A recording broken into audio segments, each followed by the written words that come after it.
Boston. Buy a Boston butt, buy you one now. Buy a Boston butt before they sell out. BOSTON.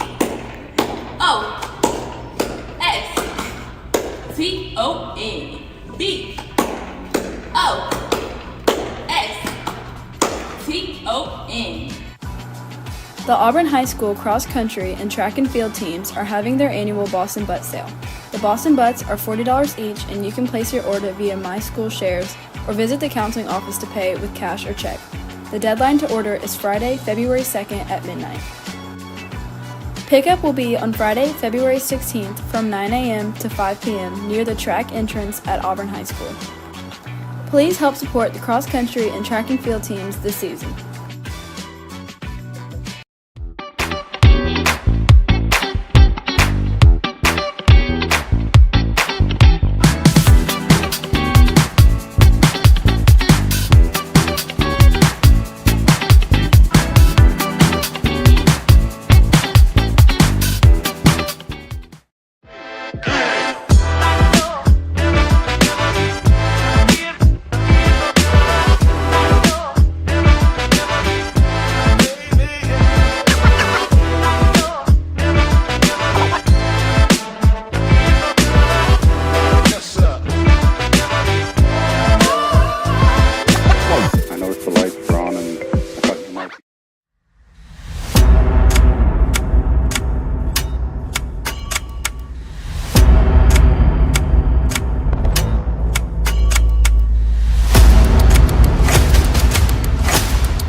This is the story of a boy who didn't talk for a long time.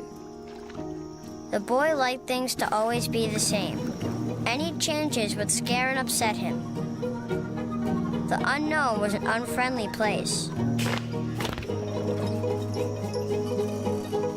The boy was very sensitive to lights and sounds. So he built secret hiding places where they couldn't get in. The boy didn't like looking people in the eye. He wasn't trying to be mean, it just made him feel uncomfortable. Sometimes he would flap his arms again and again. One day I found out I have something called autism. My family got me help. Slowly, I found my voice and learned all the ways I could live with it better. Early intervention can make a lifetime of difference. Learn the signs at autismspeaks.org.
Hello and welcome to the 7A Area 4 tournament presented by AHSAA and AHS Mass Media. Welcome fans of all four teams playing here tonight. We got the Smith Station Panthers, the Central Red Devils, the Opelika Bulldogs, and your Auburn Tigers. And our first matchup is actually the Smith Station Panthers going against the Central Red Devils. Smith Station coming into this game 14-4 on the season, 2-4 in the region. That's how they ended up getting the 3 seed.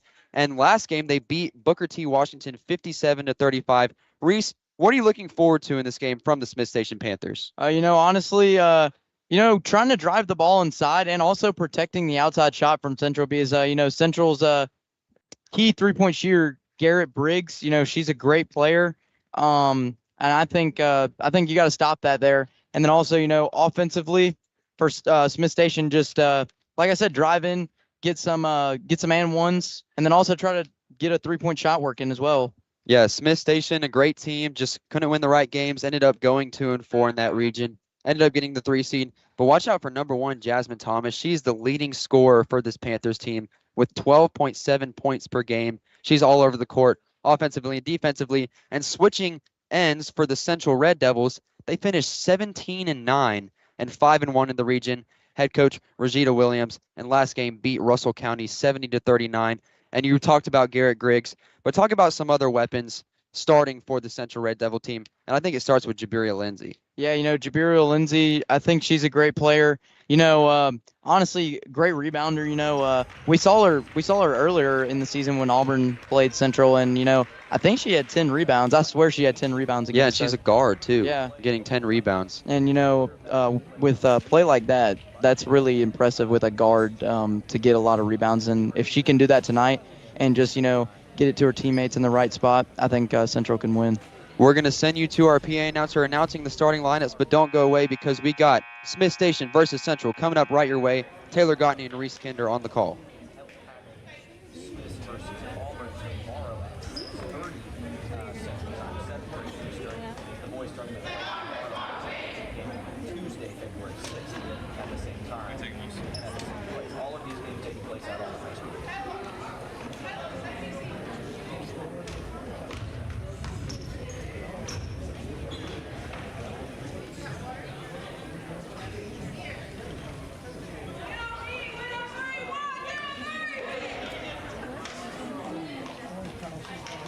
Ladies and gentlemen, on behalf of Auburn High School, we would like to welcome you to the 2024 7A Area 4 Tournament. And now here are your starting lineups for the Smith Station Panthers and the Central Red Devils. Starting for the Panthers, starting at guard, number 1, Jasmine Thomas. Starting at guard, number 2, Malaya Crowell. Starting at guard, number 3, Jatea Bryant. Starting at forward, number 5, Kezia Dorsey. And starting at forward, number 34, Chantel Barnes. Now your starters for the Central Phoenix City Red Devils. Starting at guard, number 10, Garrett Griggs. Starting at guard, number 12, Jabiria Lindsay. Starting at guard, number 14, Madison Fuller. Starting at guard, number 30, Latasia Taloni. And starting at guard, number 44, Janika Todd.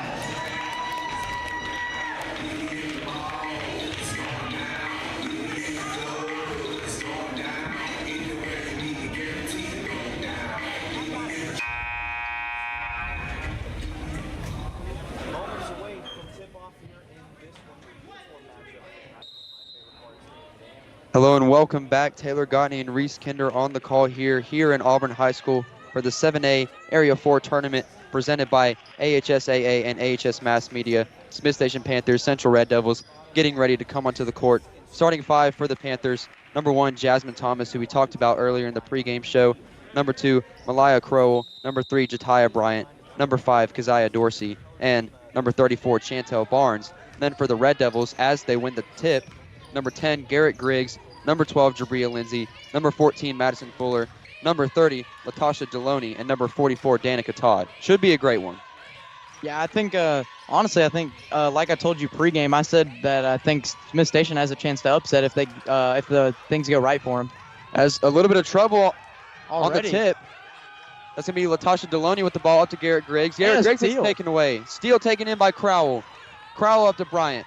Jatea Bryant, the 5'4", senior point guard, trying to find an answer. Already a lot of noise from the Smith Station bench. Pass it over to Crowell. Garrett Griggs almost with the steal. Garrett Griggs, we saw her in flag football. We also see her in softball, committed to the University of Alabama. Yeah, she absolutely dominated us in softball, so, or not softball, flag football. Threw that thing like, Oh, big mistake there. yeah, turnover by the Panthers as Jasmine Thomas visibly upset with that one. The leader for this Panthers team throwing in the ball is going to be Deloney. As Griggs gets the ball, passes it in to Danica Todd. Danica Todd gets whacked, goes up, no good. Danica Todd going to the free throw line. And Danica Todd, we didn't see her play a lot of minutes last time we saw Central face Auburn, but Coach Williams is really high on her. Yeah, Danica Todd, I've heard that at the Central games that she's a really good player, but like you said, we didn't see her play much against Auburn. So, I mean, we'll see what she does this game. As she sinks the first one. So far from head coach Dwayne Welch, I've seen a press already by Smith Station, and it seems to be working. Yeah, both of these teams coming out in the press as Thomas is under some trouble. Gets it over to Bryant. Bryant back over to Thomas. Wide and this open. Central team's playing some heavy defense over to Bryant. Inside, that's going to be Chantel Barnes goes up and good. So 2-2 your score with 6 minutes and 50 seconds left in the quarter as Central's looking to run. Oh, As that's a missed layup by Jabria Lindsay, the person that we were talking about before the game started being such a weapon, and the ball's going to stay with Central. Already for both of these teams, big amount of turnovers. I think Central already has 2 and Smith Station has 3, so a lot of turnovers already early in this game. And Smith Station, last time they played Auburn, turned the ball over almost every single possession, which got Auburn out to the lead. As Garrett Griggs in the corner thought about the 3. Griggs over to Lindsay. Lindsay resetting back over to Griggs. Central playing a heavy perimeter offense. As that's good pressure by Bryant. Bryant gets the steal, goes up with the right hand. It's good. So Jatiah Bryant with a hot start so far, playing defense, going on the offensive side of Central again. Cherry picking, that's Todd again for the layup. Todd's being smart. She's just staying under the basket every time there's a big run. She'll just stay under the basket. As under some pressure, double teamed is Barnes. And that's going to be a turnover again by the Panthers. So the Red Devils getting the ball again. Yeah, already, like I said, a lot of turnovers in this game. But it is tied already, so it's looking good early. Look like we might have a physical basketball game here. Griggs passes it in to Deloney. Deloney, the senior guard, also another player we didn't see get big minutes against Auburn, but coach believes in her as she gets the ball. Over to Garrett Griggs, the sharpshooter in the left corner. Bang! Garrett Griggs with her first 3 of the game. We saw that all last time Central played at Auburn. That's what I said. You can't let her get any threes or else you're going to get down. You got to get across the court. You can't pass it back. And in warm-ups, we saw Griggs nailing them with their coach just right on her. She can make it with pressure, too. As that's going to be a foul on Todd. Yeah, I don't. Coach Williams thought that was a travel. It did look like a travel. It looked like she double stepped. As the inbound goes into Jasmine Thomas. Jasmine Thomas with her first points of the game. I expect this game to be physical. I don't see a lot of fouls in this game. This game's super fast moving already. Almost 3 minutes have gone by as Griggs with another 3 from the right wing. No good. Fight for the rebound is taken in by Dorsey. Griggs tries to jump ball her, and we're going to have a timeout on the court by Smith Station. 30-second timeout. We're going to keep it here, actually. Reese, tell me what you saw in those first 3 minutes. Honestly, both teams have heavily pressed, and it's worked for both teams. Central's been able to allow number 34, Latasha Judkins, Chantel Barnes to, just stay in the left or right side of the court and just stay stationary. And then also Central's been able to get it, when they pass it in, they're able to get it across the court to the center, number 44, Danica Todd. And, that's really worked for Central. So if they can keep it up, it should be a physical basketball game. Can't state it any better. And these implications, if you win this game, you automatically make the playoffs. The top 2 teams of this tournament make the playoffs automatically as Thomas has the ball. Passes it over to her right. That's going to be Crowell. Crowell gets it taken away. Fight for the ball is between Dorsey and Griggs, and it's going to stay with Smith Station on the possession arrow. Really good fight there by Smith Station, but, Crowell needs to handle the ball better there. Dorsey tosses it into Crowell. Crowell back over to Thomas. Thomas shoots the 3 from the left wing. No good. Too strong. Rebound taken in by Griggs. Central looking to run. That's Deloney running all the way. Oh, Gets the ball tipped away by Crowell. Great transition defense by Smith Station to get back on that fast break.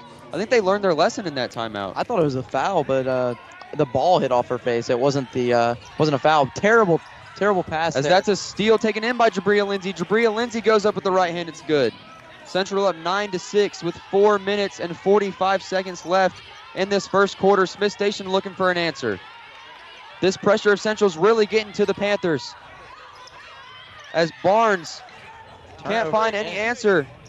As Madison Fuller gets the ball. Madison Fuller goes up and, that was Deloney goes up.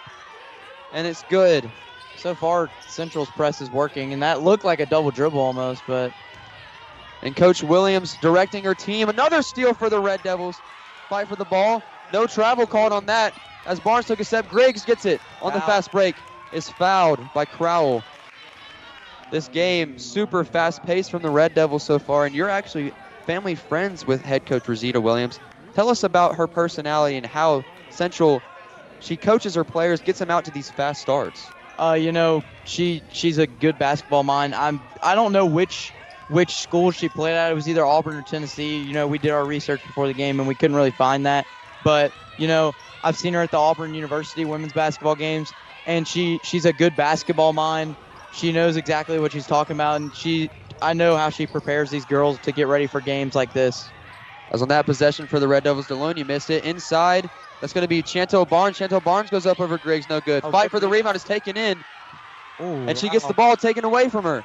On the other end, Danica Todd's all by herself, no good, too strong. Rebound taken in by Thomas. This game non-stop moving. Very physical basketball game. Jasmine Thomas ends up with the ball out to Jatiah Bryant. Bryant crosses over with the left, gets fouled. That foul going to be on number 30, Latasha Deloney. I would like to point out earlier that was she got hammered under the basket. Yeah, you saw the Smith Station coach, head coach Dwayne Welch. Shout out to him. Been super kind to us so far in the pregame. He was angry on that one. Yeah, you heard him yell foul. I mean, he has a right to be on that. She got whacked in the face almost. Yeah, that was a bad no call there. As Thomas throws it into Bryant. Bryant at the top of the key. Yeah, no, Central's got to watch, or Smith Station's got to watch out, because Central's going to the top easily, and they're able to stop them from dribbling in. As Crowell driving baseline gets fouled by Garrett Griggs. Yeah, it's going to be a shove on Griggs. Garrett Griggs, I think, already has 2 fouls. As into the game for the Panthers is number 10, Myasia Bennett, throwing in the ball. If you're Central, you got to look out for Griggs getting Bennett fouled. almost taken away again by Deloney. Deloney almost with another steal on that.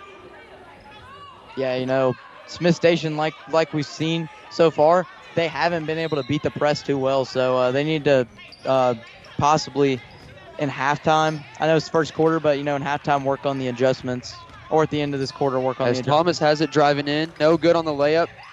Great strong drive. Just couldn't finish that one.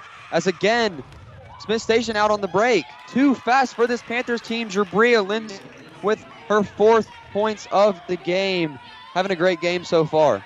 They were able to beat the press there. As Jatiah Bryant driving baseline. Goes up short. Rebound taken in by the Red Devils. Out to Madison Fuller. Madison Fuller goes up. And Central on a run right now. Smith Station has no answer on the offensive end. Yeah, no, they've had some good shots. But they're just not going in. As you see the Central bench getting into it. Very physical game so far. But they've taken the upper edge in these first few minutes. 15-6 is your score. Yeah, we thought earlier, it still is a close game, but we thought earlier that it could have been back and forth. But so far, Central's had the edge over the Panthers so far. As Bennett now has the ball getting pressured out to Thomas. Thomas over to Crowell. Crowell with the right wing 3. Too strong air ball. Rebound taken in by Barnes. Barnes under some pressure, triple teamed, and he took an extra step. And Smith Station, when Barnes gets that rebound, you got to go help her. You got to run to the ball. Yeah, Smith Station's just been standing out there on the wing and just waiting for a wide open 3, and that's not going to work. Not going to work indeed. It hasn't worked in these first 6 minutes. Central out to a huge run in this first quarter, looking to prove why they belong in that area tournament final. Yeah, Smith Station is kind of like they're or not Smith Station. Central's kind of like a they kind of play like an SEC team, honestly. As Jabria Lindsay was under some pressure, found her teammate number 24, Michaela Davis. Lindsay gets the rebound, goes up with the left hand, is good. So Jabria Lindsay with 6 points so far, all in the paint. Having a monster game so far. Got to get it over the court. As Smith Station under some trouble, calls a timeout again. So Smith Station has called 2 timeouts in these first few minutes. We're gonna have a timeout on the court, 30-second timeout. We're gonna keep it here once again. And Reese, Central, we saw it on the flag football field. We see it on the basketball court. The sheer speed of these players is just getting in the face of the Panthers, and the Panthers have no answer for them on the fast break. Yeah, and you know, Smith Station too, I saw at the timeout, you know, they got frustrated, and you can't get frustrated at your teammates, especially in a game like this. You know, you gotta work together to get back in this game. You're only down 11 points right now, so you're not out of it yet. Yeah, we saw that against Auburn as well. Got frustrated, started taking ill-advised threes, and I understand when you're down by that much as they were in that Auburn game, that threes are the answer, but it just showed just not enough character, you know, to get that frustrated late in that game. But yeah, let's see if they can find an answer here with a minute 25 left in the first quarter. Central up 17-6. That's Crowell on the drive. Good drive, gets fouled. That's one thing also that Smith Station needs to do is drive in and get Central in some foul trouble. So that foul on number 52, Alicia Tucker, the senior forward, as Crowell is going to go to the free throw line for 2. And if you're Smith Station, that's got to be your game plan. Get into the bucket, either making an easy layup or getting fouled and getting 2 free shots. Is it just me, or is she at the left side of the free throw line? Yeah, she is not center. What? On the free throw line. That is interesting. Very interesting. Drained the first one, so we might have to take some tips for her on the Frank Brown basketball court. I know, it's looking, I've never seen that before. As Crowell too strong on the second. Good rebound. Good rebound by Barnes, goes back up, no good. Fight for the rebound, taken in by the Red Devils. Looking to run is Michaela Davis. Michaela Davis dribbling with the right, driving baseline. Out in the corner, that's number 34, Gabrielle Walker. And Gabrielle Walker, when she caught the ball, her foot was on the line, out of bounds. So another turnover in this game. If you're Central, you can't do that trying to get to an even bigger lead. Yeah, and if you're Smith Station, you got to capitalize off this turnover right here. You got to go score. And, you know, also, you got to capitalize off Garrett Griggs being out of the game as well. Starters not in for the Red Devils indeed, as Reese said, as Bryant now has the ball over to Crowell. Crowell driving into Barnes. Dangerous pass taken away by Tucker. As on the fast break, that's going to be Walker going all the way, and she gets fouled. Foul on number 1, Jasmine Thomas. So going to the line for the Red Devils is Gabrielle Walker. Yeah, now Danica Todd's going to come back in the game as well.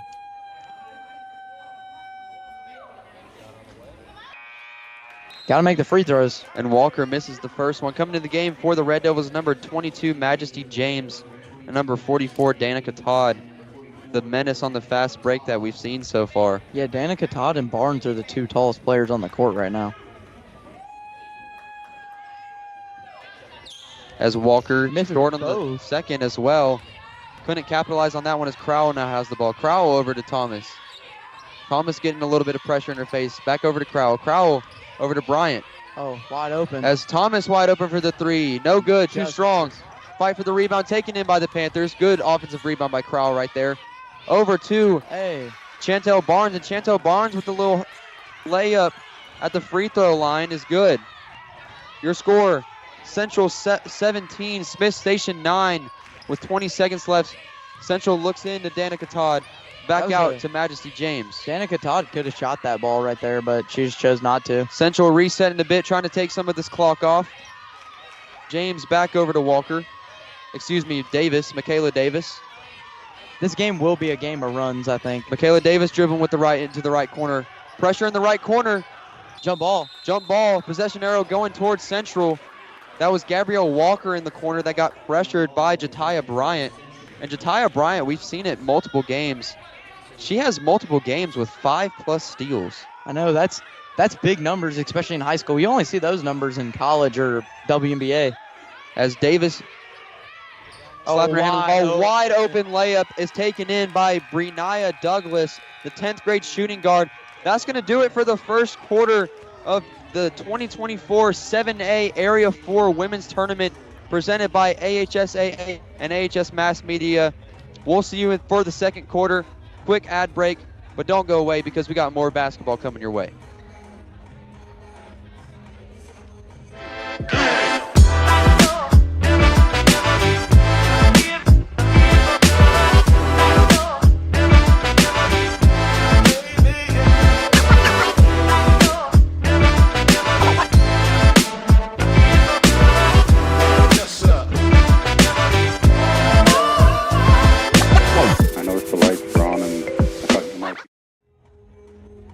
If you liked what you saw in that advertisement, Auburn Show Choir Showdown coming your way in a few weeks right here on AHS Mass Media and in person if you want to come to the AHS Auditorium.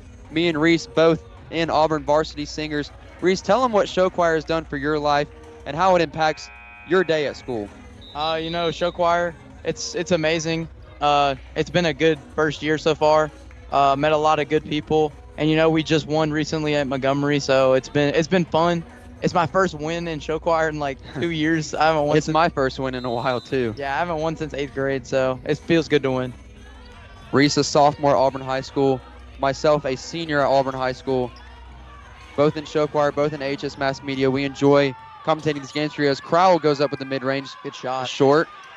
Rebound taken in by Griggs. Great aggressive rebound by Griggs right there as Jabria Lindsay's out.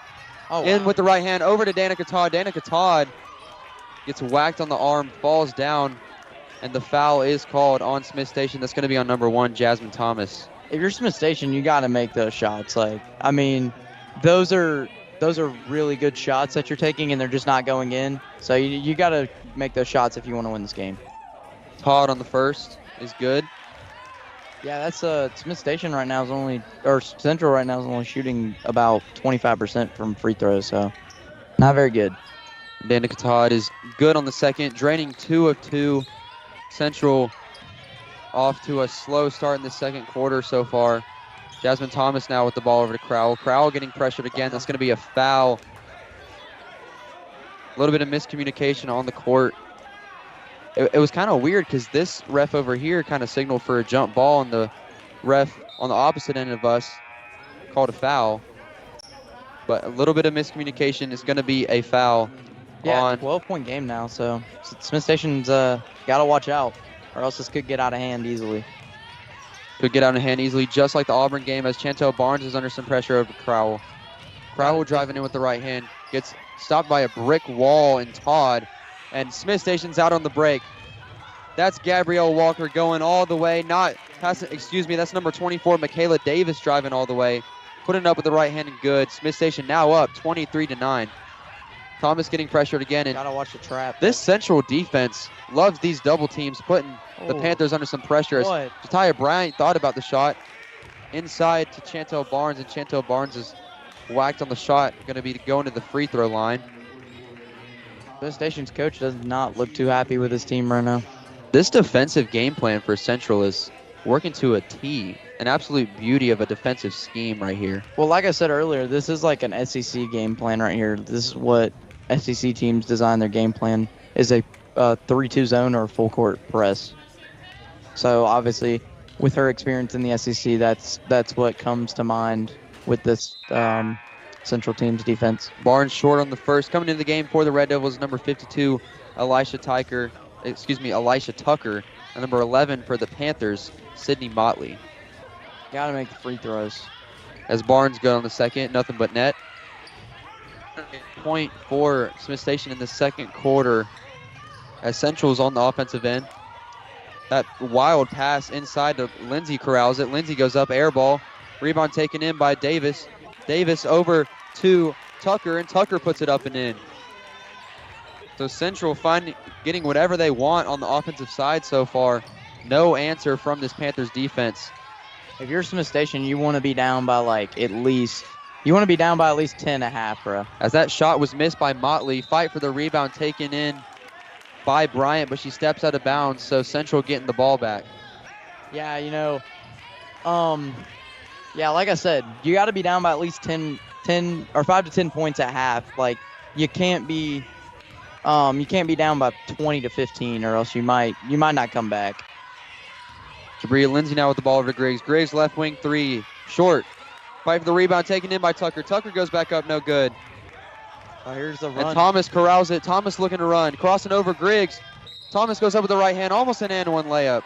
Griggs unhappy about the foul call, but Thomas going to the line for 2 free throws. That's Griggs' 3rd foul of the game. So, a lot of foul trouble for both teams right now. Yeah, and just like you said, Griggs looking to sub out after that foul. Got to make these free throws. And that's a huge piece for the Red Devils right now. You cannot lose her. Yeah, she's not shooting well either. She's only made 1 3, so. Come to the game for the Panthers, number 5, Keziah Dorsey. And for the Red Devils, number 34, Gabrielle Walker, subbing in for Garrett Griggs on the Red Devil side.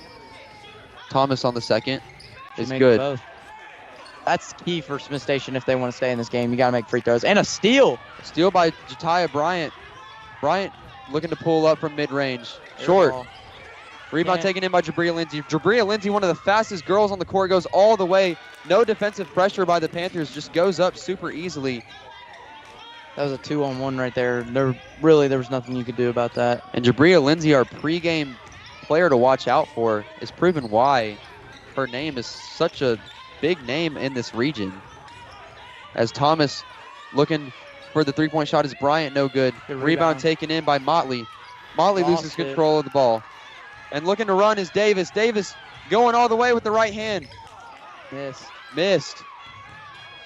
Rebound corralled out to Chantel Barnes. Chantel Barnes goes up with the right hand, no good. Barnes can't make that shot. Oh, and they run into each other. Smith Station with these easy layups just cannot capitalize. Turnover again. Another turnover on the court. That's Bryant going in all the way, no good. Rebound taken in by Barnes. Barnes finally makes a layup. So Smith Station finally makes a field goal in this quarter. That's what I was saying. I mean, like, Smith Station's had like 5 or 6 opportunities to make a basket to get themselves in a good position, and they just haven't. As Keziah Dorsey with some pressure on Jabria Lindsay. Lindsay going out to her left. Zips it over in the left corner to Walker. Walker no good. Offensive rebound by the Red Devils. Fight for the ball. Gives it out to Lindsay. Lindsay going all the way. Lindsay with another layup. Wow. Jabria Lindsay proving why she's been such a weapon on varsity this year, as we're going to have a timeout by the Red Devils, up 29-14. That's a full timeout. We're going to take it with them, but don't go away because we got 4:35 left in the second quarter.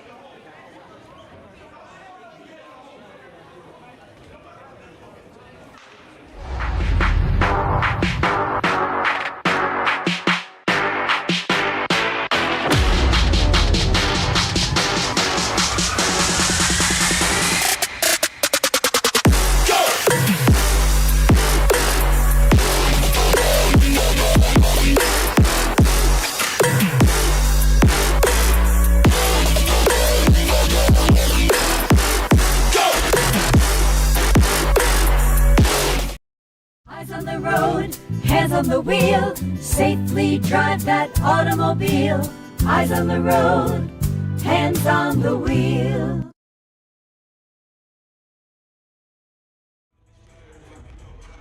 Eyes on the road, hands on the wheel indeed, as we are back here in Auburn High School for the 7A Area 4 Women's Tournament. And we just found out that Jabria Lindsay is the same person for girls volleyball that absolutely whooped Auburn in that thriller that we saw here a few months ago between Central and Auburn. What has she done in this game so far on the basketball court? She's scored 12 points already, and it's only second quarter, and we still got 4 minutes to play in the second quarter. So Jabria Lindsay's a player to watch out for. Could be AHS Mass Media Player of the Game. For sure. As on the fast break is Madison Fuller. Madison Fuller, an 8th grader, starting on varsity. Very impressive. Left corner three is airballed by Walker.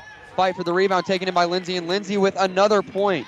Lindsay now with 14 on the game. That's the thing about Smith Station so far. They've been out-rebounded by a lot. It's not been good. Central up 31-14, and I want to highlight Central High School in Phoenix City. Man, they got some athletes over there. It's Cam Coleman. It kind of makes me upset because Central and Auburn are such big rivals, but yeah. I mean, Cam Coleman, Jabria Lindsay, Garrett Griggs, just three of the many that you see. Yeah, I know. Looks like Chantel Barnes is. No, Chantel Barnes is. Thought she was injured. She might be. Yeah, Chantel Barnes trying to stretch out her legs. Not even on the bench right now is Crowell looking to run with the right hand. Crowell going all the way. Loses control. Jatiah Bryant corrals it. Inside to Motley. Motley back inside to Crowell. Crowell goes up and is fouled. Is bumped on the shot, so Crowell going to the line for two. But going back to the Central Red Devils, in almost every sport, it seems like they're super competitive and one of the top teams to beat. Yeah, you know, football, we've lost to them. Basketball, we beat them. Good thing we did beat them. But, you know, like you said, every sport, it just seems like that's our rival alongside with Opelika. Yeah, and if Central and Auburn both win this game, it proves for a rematch on Monday night at 6 o'clock. A little bit of a different time for this one. But Central and Auburn rematch, and also for the men's, if Auburn and Central win, we're going to have a rematch of that on Tuesday from that overtime thriller. So this tournament, it can cause anything to happen. It can shake up the playoff rankings. But in this one, Central's been in full control, up 31-15 with 3:23 left to go in the second quarter. Griggs is going to come back in. Griggs coming back in. And I think that's the right move. One of your top scorers. You're up by 16. Yeah, but you also got to remember, if she fouls anybody, that's going to hurt. As Jabria Lindsay with the rebound. Jabria Lindsay goes back up. Jabria Lindsay having an amazing game. Jabria Lindsay absolutely bodied her right there. That was crazy. As Smith Station trying to find an answer on the offensive end. Jatiah Bryant calling her teammate over. That's Motley. Motley over to Jasmine Thomas. Smith Station in a lot of trouble right now, almost down 20. As you hear the defensive chants from the Central Red Devils fans in the crowd. And that's what's so awesome about these area tournaments is people from all over come out. I thought that pass was going to come to us for a second. People from Smith Station, Central, Opelika, and Auburn all come out to support. And it's just an amazing event. And we are so lucky to be broadcasting it for you. Thomas got about 3 offensive rebounds on that one possession. She's going to be going to the free throw line, and Coach Williams is visibly upset with that. Yeah, that was, you can't miss 2 layups in a row right there. And, you know, Coach Williams obviously upset because, you know, her team couldn't get a rebound. And, yeah, she makes the first one there.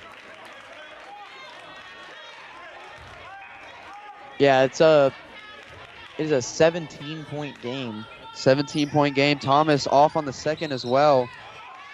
Foul on the rebound. And Smith Station players are not happy with that. As subbing into the game, back into the game is Chantel Barnes. Kind of had a bit of a rough stretch with her leg cramping, but she's back into the game. Yeah, no, I could see that she might have been a little out of fatigue because she was like squinting or like grimacing on her way down the court earlier. As in the right corner, that's Madison Fuller, no good, air ball. Central has missed a lot of threes, and they're usually a good three-point shooting team. Throwing in the ball for the Red Devils is Griggs. As you hear some of the Smith Station fans, they're saying D up.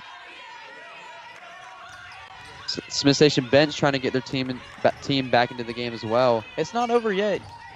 As driving baseline, that's number 40, Brianna Douglas, the sophomore shooting guard with the and one layup. And Central now in the bonus. This early in the second quarter with 1:58 left, that could prove to be huge to getting out to an even bigger lead. You can see a lot of the Smith Station players on their faces, a lot of frustration, and they're all upset, obviously, with the way things have gone. As Jabria Lindsay gets offensive rebound, goes back up. Jabria Lindsay having an absolute ball game. I mean, I feel like we got to interview her after this game.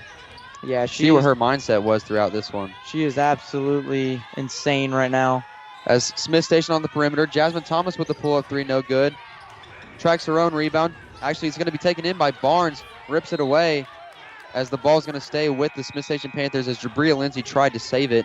Coming to the game for the Red Devils is number 20, Majesty James. And coming in for the Panthers is number 11, Sydney Motley.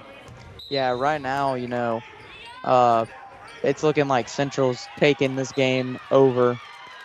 As Barnes on the inbound got it stolen away by Douglas, and then she fouled Douglas. So Smith Central gets the ball back. Yeah, it's not looking good for the Panthers right now. You know, the Panthers turn the ball over way too much, and you see what happens. Central 1 Smith Station foul away from being in the bonus. Smith Station already in the bonus. 1:10 left in this game as Thomas just swatted that one away. Oh, steal. Lots of pressure on Madison Fuller. Gets the steal, goes up with the right hand, is good. So Jasmine Thomas with the steal and the layup, and we have a timeout by Smith Station with 1:08 left in the second quarter. Full timeout. We're going to take it with them, but don't go away because at halftime we will have an interview with head coach Regina Williams for the Central Red Devils.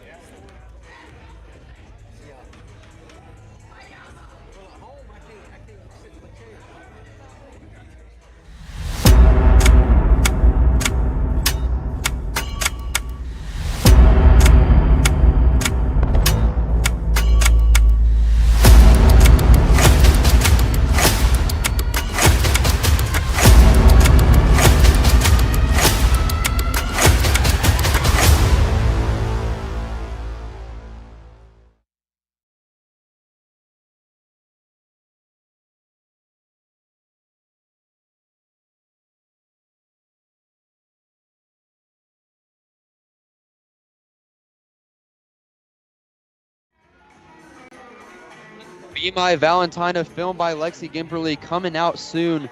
Actually submitted it for an award for SkillsUSA. Her and Joel both made a short film. Go check those out when they come out. You know, HiDef just isn't sports. It's a film club. It's everything that you want it to be: photography, videography. We got a little bit of everything. So if you're an Auburn High student watching this, be sure to just come to one of the meetings, see what it's all about. And if you're a fan of Smith Station or Central, be sure to check out AHS Mass Media on YouTube. We've done plenty of stuff about Smith Station and Central, if that's what you're looking for. As Lindsay gets the inbound. Lindsay going full speed. What a pass. Bounce pass to Griggs. Griggs with the right-handed layup is good. Like I was saying at halftime, we will have an interview with head coach Williams for the Red Devils. Yeah, Griggs finally getting some action. You know, just had the 1-3, and now she has 5 points in the game. So as pressure, steal by Griggs, out to Lindsay. Lindsay, what a floater pass. A little bit too strong, out of the reach of Douglas's arms. But again, we just saw the sure speed of Central, and Smith Station cannot get back. Yeah, you know, we've seen that already a lot in this first half, and I think we'll see it again in the second half. Central up 39-18. Thomas trying to find an answer with 35 seconds left. For Smith Station, you got to try to crawl back into this game as quickly as you can, and that's not going to do it. A turnover by Jatiah Bryant. Couldn't catch the pass.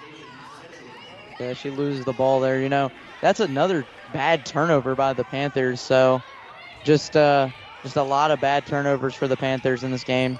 Michaela Davis behind the back move, showing off some of her dribble moves. Garrett Griggs gets pressured. Pass over to Fuller. Fuller looking around. Back over to Davis. And Central might just try to run this clock out as Jabria Lindsay now has the ball. Dribbling with the right hand. What a no-look pass to Griggs for the right corner three is good. Splash by Garrett Griggs as Smith Station coming back down the court. Half-court shot by Jasmine Thomas. Almost goes in. What a first half. Full speed. No timeouts taken. Almost no timeouts taken. Super fun first half to watch. Super fun first half to commentate as we're going to have an interview with Jake Festoso.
That's going to do it for the first half here in Auburn High School, Smith Station versus Central. Don't go away because we got the second half coming your way, and Auburn versus Opelika 10 minutes after this one ends.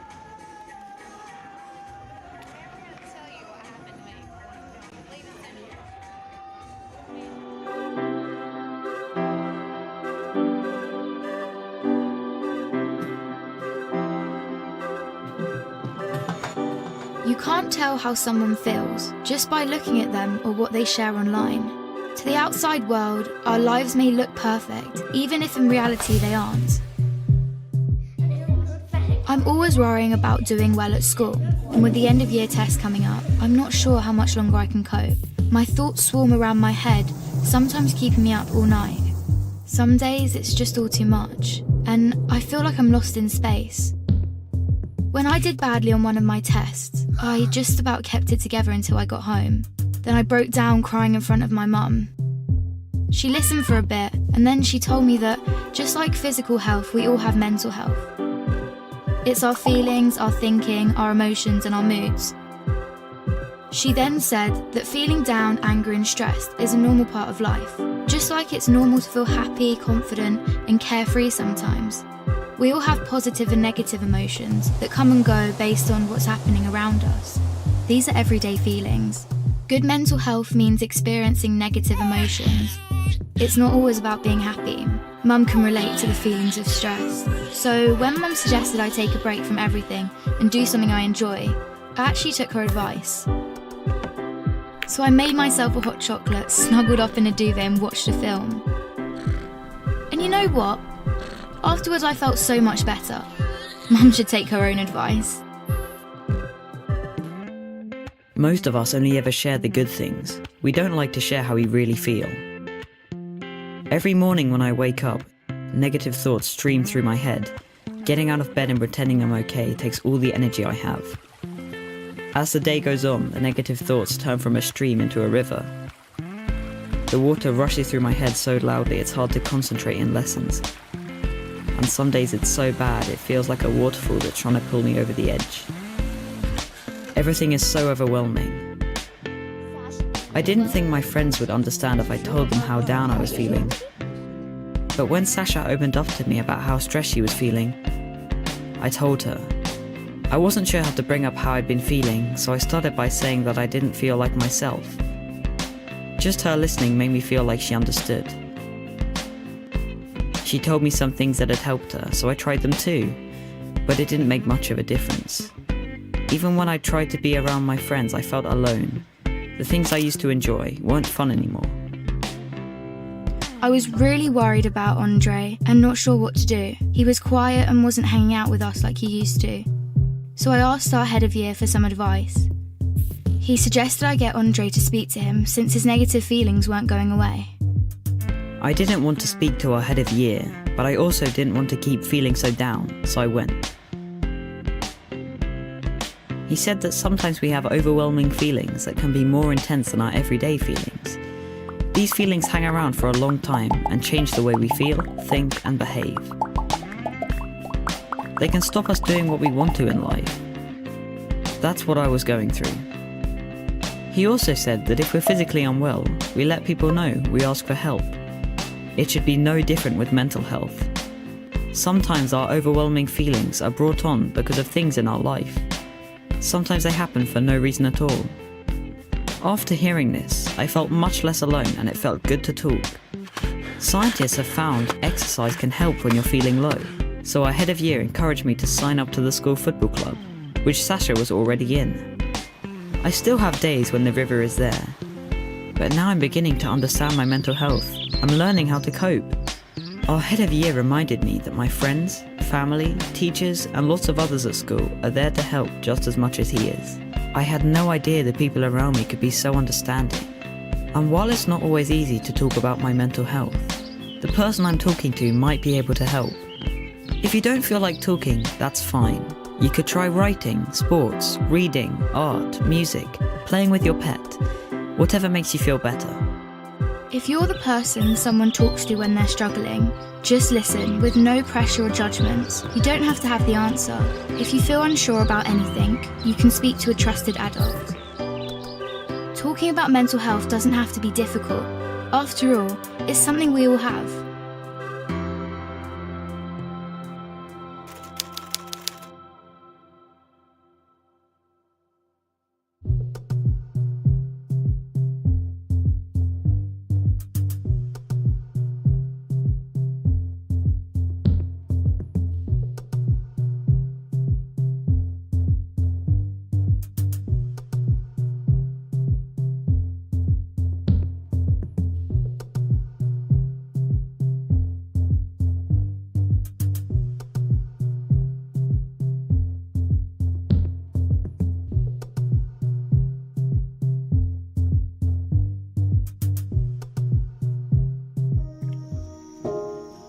This is the story of a boy who didn't talk for a long time. The boy liked things to always be the same. Any changes would scare and upset him. The unknown was an unfriendly place. The boy was very sensitive to lights and sounds. So he built secret hiding places where they couldn't get in. The boy didn't like looking people in the eye. He wasn't trying to be mean, it just made him feel uncomfortable. Sometimes he would flap his arms again and again. One day, I found out I have something called autism. My family got me help. Slowly, I found my voice and learned all the ways I could live with it better. Early intervention can make a lifetime of difference. Learn the signs at autismspeaks.org.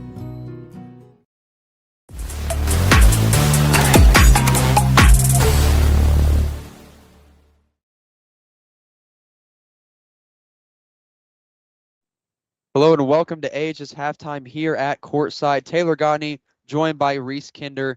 I mean, that first half was absolutely insane. Super entertaining first half for everyone here in the gym.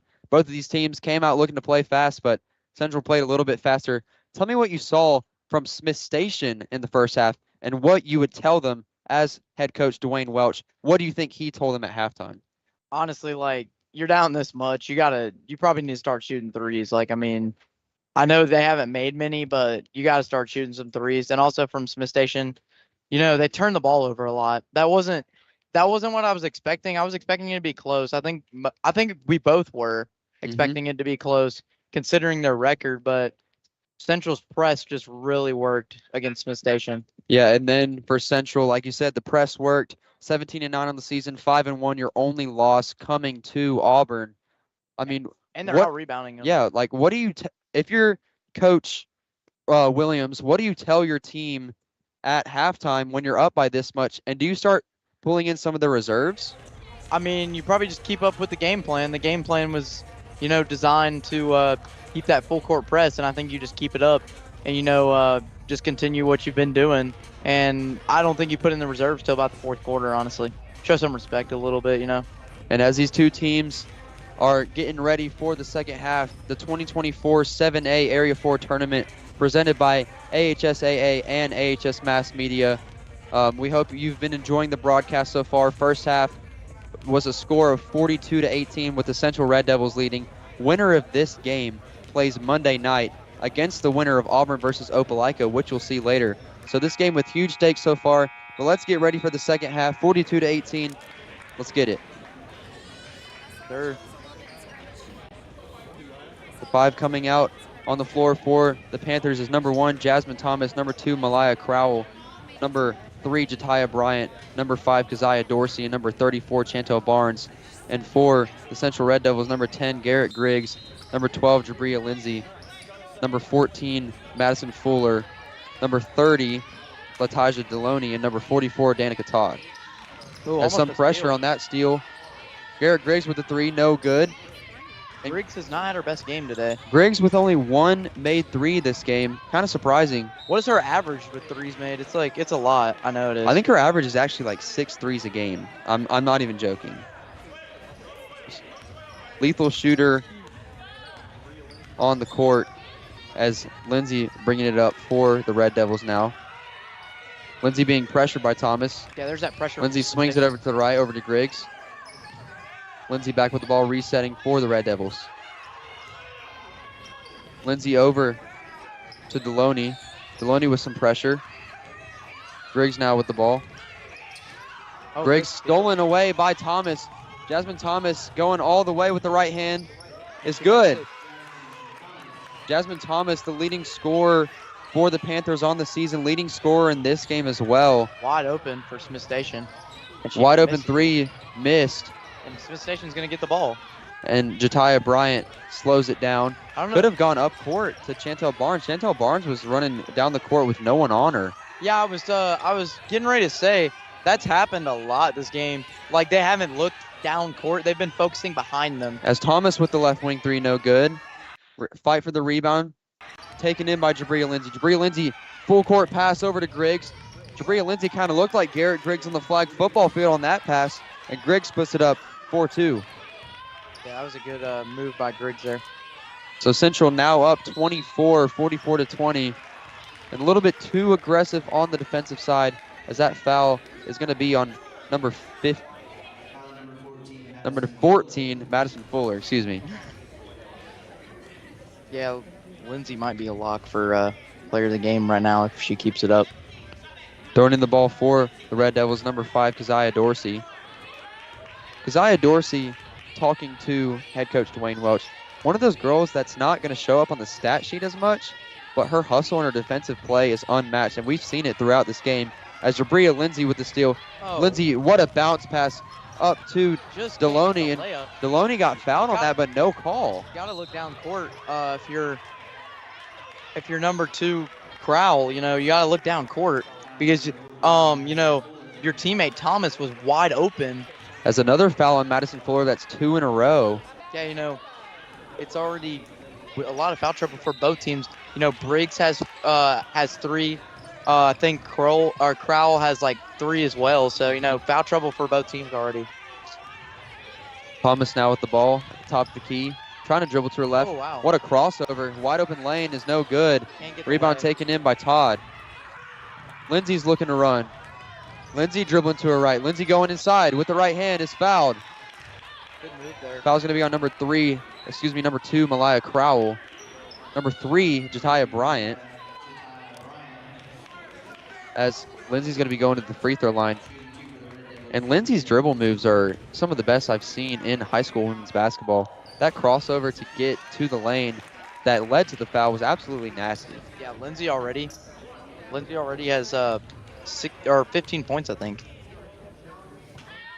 And at the end of the game, we will decide our AHS Mass Media Player of the Game at the end of the 4th quarter. And we will have a headset interview with none other than Jake Festoso, part of AHS Game Day. As Thomas dribbling to her left. Thomas to the left corner of Crowell. Crowell driving baseline all the way. Wide open layup is good. Great pick assist by Chantel Barnes on that so that the lane was wide open. You can see Smith Station's coach telling them to get ready to press. As Barnes with the block, Jatiah Bryant running full speed, getting double teamed, in some trouble inside to Barnes.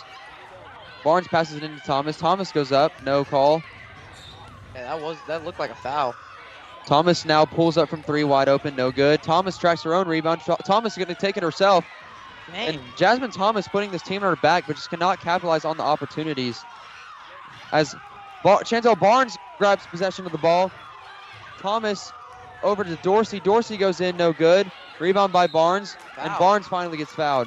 Finally a break in the action, and Garrett Griggs now has, I believe, her 4th foul. Yeah, so going to the line. That's 4. Going to the line for the Panthers is Chantel Barnes. Her and Thomas have been the leaders so far for this Panthers team, as she's too strong on the first. That's 4 on Griggs, and, you know, one more and she's gone. You might hear a little step. I doubt it with how much Central is up by. Could make 2 free throws, and they. As Dorsey gets offensive rebound over to Bryant. And Bryant thrown away by Griggs, and timeout taken by Coach Williams. Great timeout, great awareness right there. Griggs with the steal. 30-second timeout. We're going to keep it here while Reese is munching on his nachos a little bit. But Reese, what have you seen in this 3rd quarter that has gotten Central up to a 20 3-point lead. And I want to ask you a personal question. We talked about choir a little bit earlier. What has mass media done for you, and how is it going to excel you in what you want to do in the future? Mass media has given me a lot of opportunities to meet good people and, get involved with more sports. This is something I've been wanting to do since I was a kid. Always wanted to be a sports broadcaster. It's always fun to watch sports. I watch every single sport, baseball, football, basketball, soccer, whatever sport's on, I'll watch it. It's just amazing opportunity, and, it's nice to be with a group of people that care about me so much, and it's nice to receive an award today for everything I've done this past year. Yes, HiDef went on a field trip to Tuscaloosa, brought home some coveted awards, and what Reese is talking about is me, Max, and Reese won Best Podcast in the state for our podcast play callers. Go check it out. You might have seen a graphic on the screen already. It's anywhere you stream your podcast, Apple Podcasts, Spotify, wherever you want to go. It's on YouTube as well. It's on our website, ahsmassmedia.com. So there's plenty of opportunity to go listen to it. As Crowell on that one with a little bit too aggressive of defense and gets the foul called, and Griggs throwing in the ball for the Red Devils. That was Griggs already. She's Griggs, like I said earlier, one more and she's gone. So you got to be careful if you're Griggs. Has Lindsay dribbling to her right. Good perimeter defense by the Panthers. Griggs thought about the shot, not anything there. As zips it in, Lindsay zips it into Todd. Todd goes up. And Coach Williams is happy about that one, happy with the way her team's playing. And at halftime, unfortunately, we weren't able to hear the interview on the broadcast. But Coach Williams was talking about how proud she was of her girls and how high of a stakes game this was, how they've come out. And she said a young team have come out and taken over this game, up now 25. And she was saying how she knew Jabria Lindsay would have a good game. We all knew that. But the way that Griggs and Walker and Todd have gotten involved in this offense, she said it's a special sign. And I'm scared if Auburn beats Opelika, I'm scared for Auburn to rematch the Central team. This Central team's very scary. Lindsay now coming up the court. They may have made some mistakes tonight, but we've seen them play already this season, and it's been insane. And I will say, with the Panthers down as much as they are, the hustle is undeniable from Jasmine Thomas, getting that steal and then getting foul on number 12, Jabria Lindsay. Smith Station seems like the team that is a team that fights to the end and they don't give up. Yeah, we saw it against Auburn too when they were down by, the clock was running, they were down by 30. They still had some fight in them and still locked up these Auburn offensive scorers that we will see a little bit later after this game.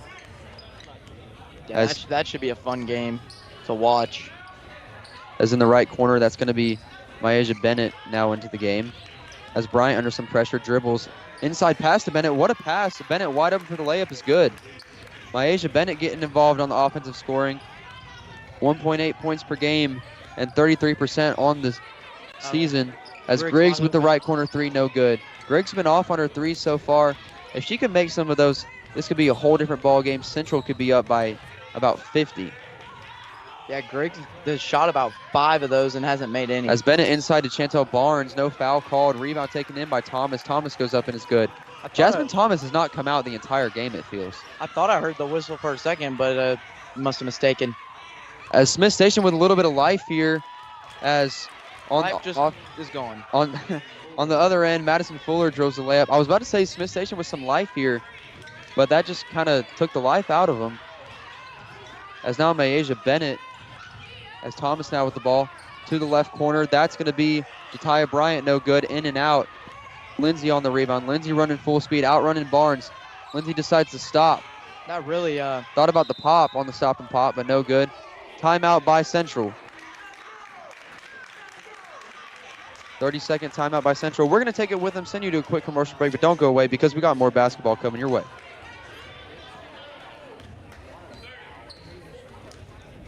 BOSTON.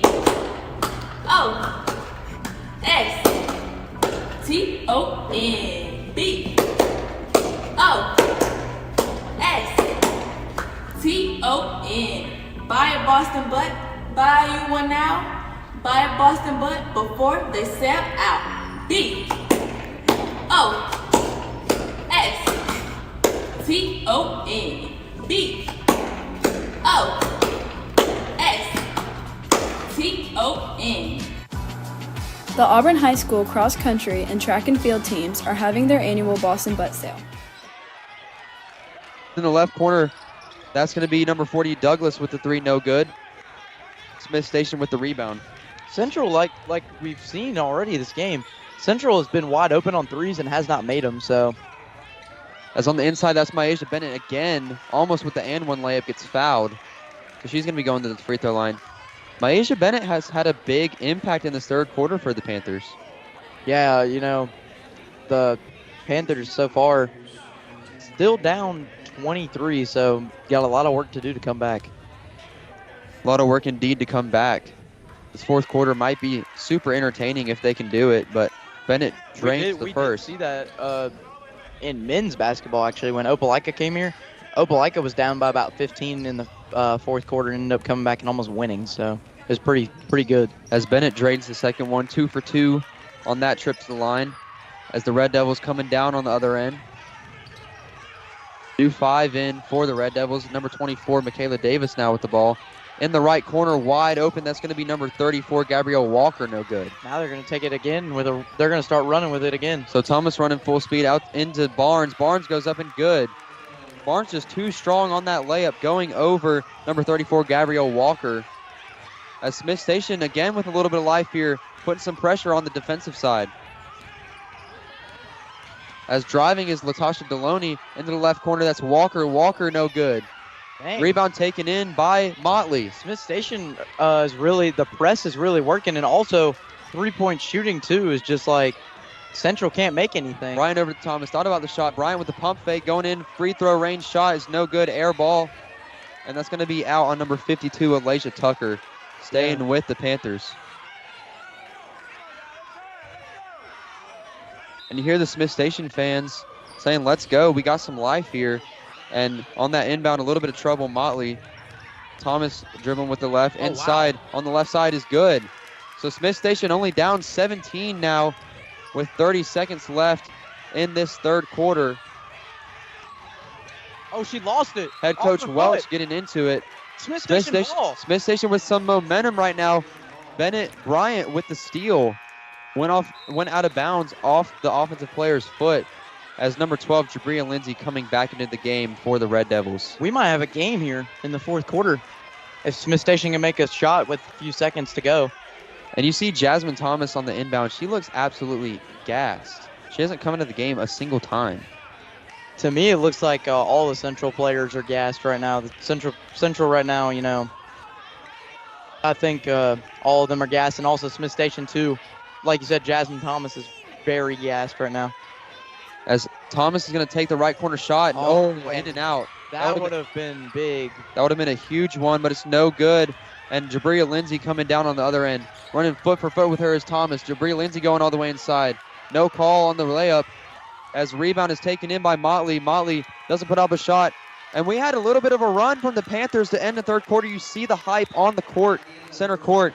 At the end of the third, your score, Central 49, Smith Station 32. But don't go away, because we got the fourth quarter coming up right your way. And then the Auburn Tigers going up against the Opelika Bulldogs a few minutes after that.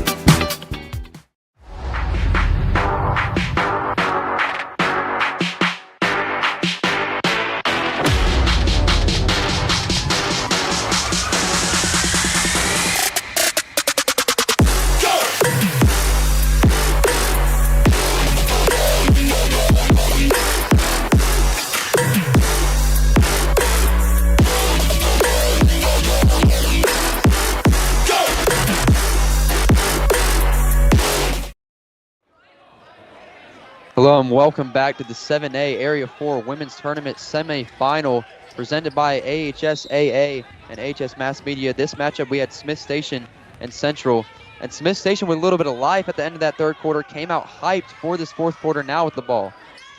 As in the right corner, that's going to be Myasia Bennett. Yes. Pressure has Smith Station. Bryant has the ball. Thomas going inside, nothing there. Thomas looking for a shot.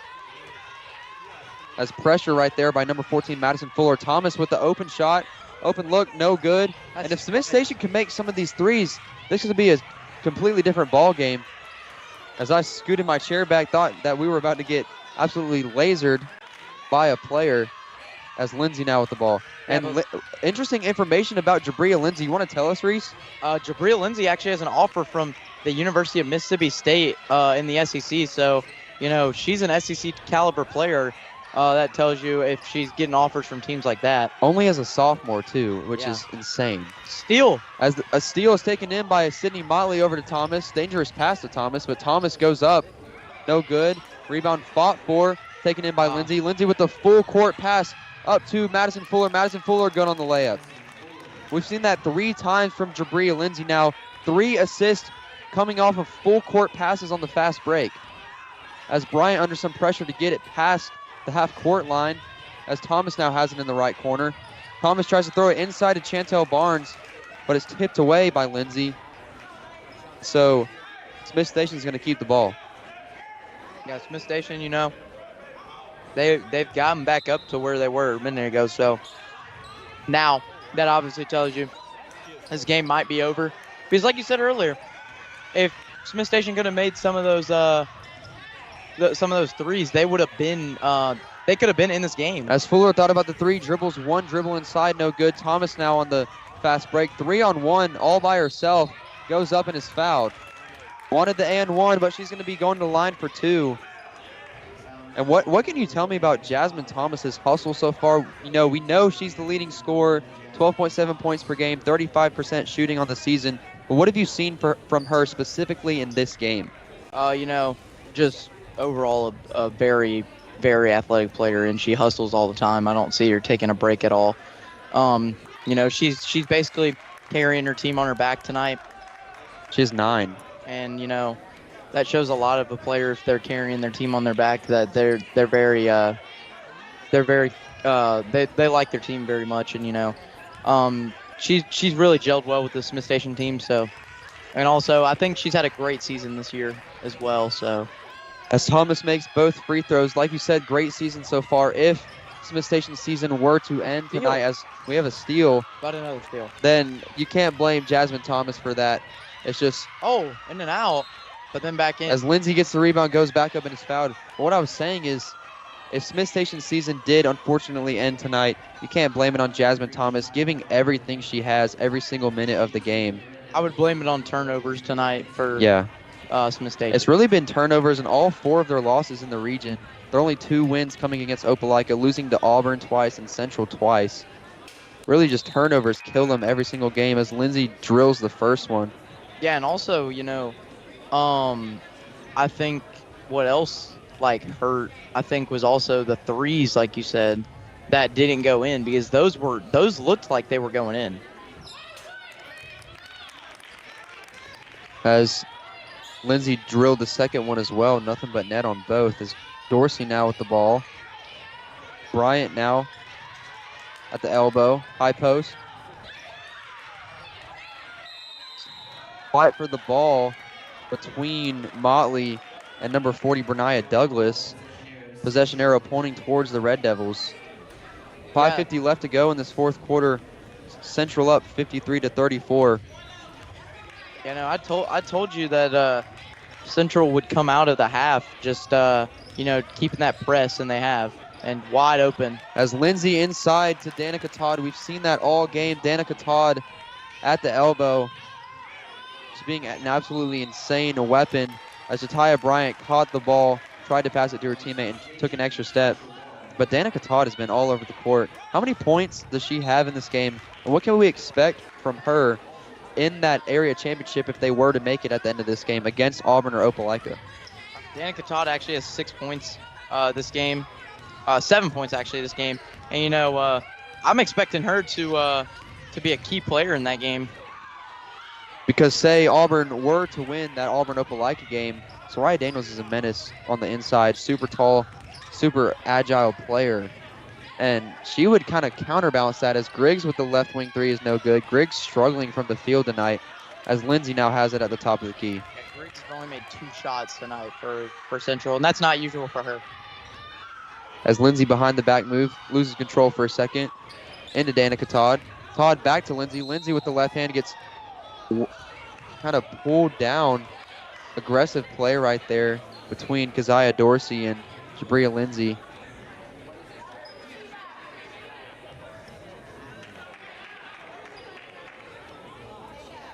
Big collision there for both teams from Smith Station and Central. Yeah, we hope Keziah Dorsey took a big hit on that layup. We hope that she is okay. Walking it off. Deserves an applause. Yeah, obviously in some pain there. Looked like she might have gotten poked in the eye.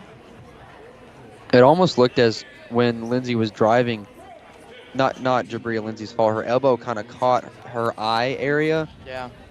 Which they still called the foul on Dorsey, so Lindsay to the line for 2 as she misses the first. Uncommon for her at this stage, but Keziah Dorsey, we hope that she's okay. She's getting attended to by her trainers. Yeah, 4 minutes left in this game, and Central looks like they might go away with a win here. Coming into the game, back into the game for the Red Devils, number 30, Latasha Deloney, the senior guard. Hasn't put a lot on the stat sheet, but we've seen her hustle all game as dangerous passes right here from the Panthers, as that's going to try to go into Myaja Bennett. It's going to be out of bounds. Central retaining possession now. Yeah, it's 56-34. Not Smith Station did have a good season, but I think you could say this one might be in the books here with 4 minutes, 40 seconds to go. As Jasmine Thomas passes it over to Bennett, and Bennett goes up. Smith Station is starting to play a press, try to crawl back into this game. As Madison Fuller now with the ball over to Griggs. And you can tell this team, the Smith Station team, has a lot of heart because still cheering. Everybody's still cheering, even though they're down 20 points right now. As Delaney drives in, stolen again by Thomas. Thomas going to go all the way. No foul called. Makes the layup with the left hand. Jasmine Thomas been the leading scorer for the Panthers so far. As Central, with these open looks, are just trying to waste this clock out, drain it out. But Smith Station's not letting that happen with this pressure. Wow. As we're going to have a timeout on the court. No foul called. 30-second timeout. We're going to send you to a quick break, but don't go away because we got 3 minutes and 53 seconds left in this jam-packed game.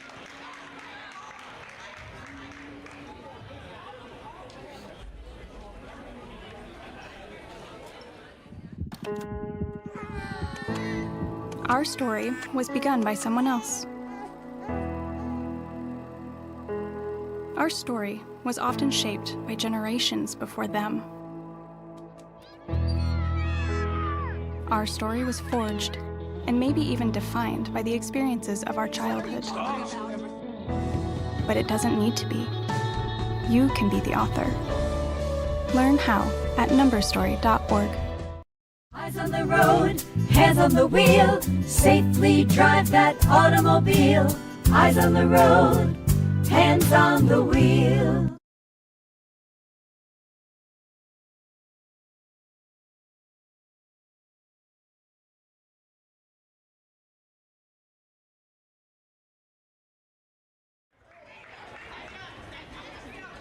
Hello and welcome back to Auburn High School for the 7A Area 4 Women's Tournament Semifinal presented by AHS Mass Media and AHSAA. As we see Auburn and Opelika getting ready to run out for their matchup coming up 10 minutes after this one is over. Look like the ball right there. As Smith Station is still putting some pressure as we have a travel on Madison Fuller. Smith Station not going down without a fight. Yeah, Smith Station is going to try to make this game as close as possible. To just, say at the end of their season they didn't back down from the challenge. And this Smith Station team, unfortunately down 18, looks out of reach. But you got to give them props for coming out here playing a tough Central team. As we're going to have another timeout on the court. But Reese, tell me what in this fourth quarter, actually preview the Auburn versus Opelika matchup, what you're expecting, players to watch out for. Just list all of it. Honestly, in the Auburn Opelika game, I'm expecting a tough physical battle, a close game, and a player to highlight will probably be Soraya Daniels for Auburn, and also I think Brooke Hallman will have a good game as well. So I think that game will be like this game. I think it won't be a blowout. I think it will be close because it's a rivalry game. I will say, too, to counter that for Opelika with the twins, Naomi and Monica Wack. I mean, that against Soraya Daniels, we saw it last time they played. They held Soraya Daniels into check. So that will be interesting to see. But I want to highlight for the Smith Station Panthers, with 3 minutes, 29 seconds left, down 18. Unfortunately, it's looking a little bit out of reach. I want to highlight the seniors for the Smith Station team. Number 1, Jasmine Thomas. Number 3, Jatiah Bryant, who both of those players we've seen all over the court. Number 5, Keziah Dorsey.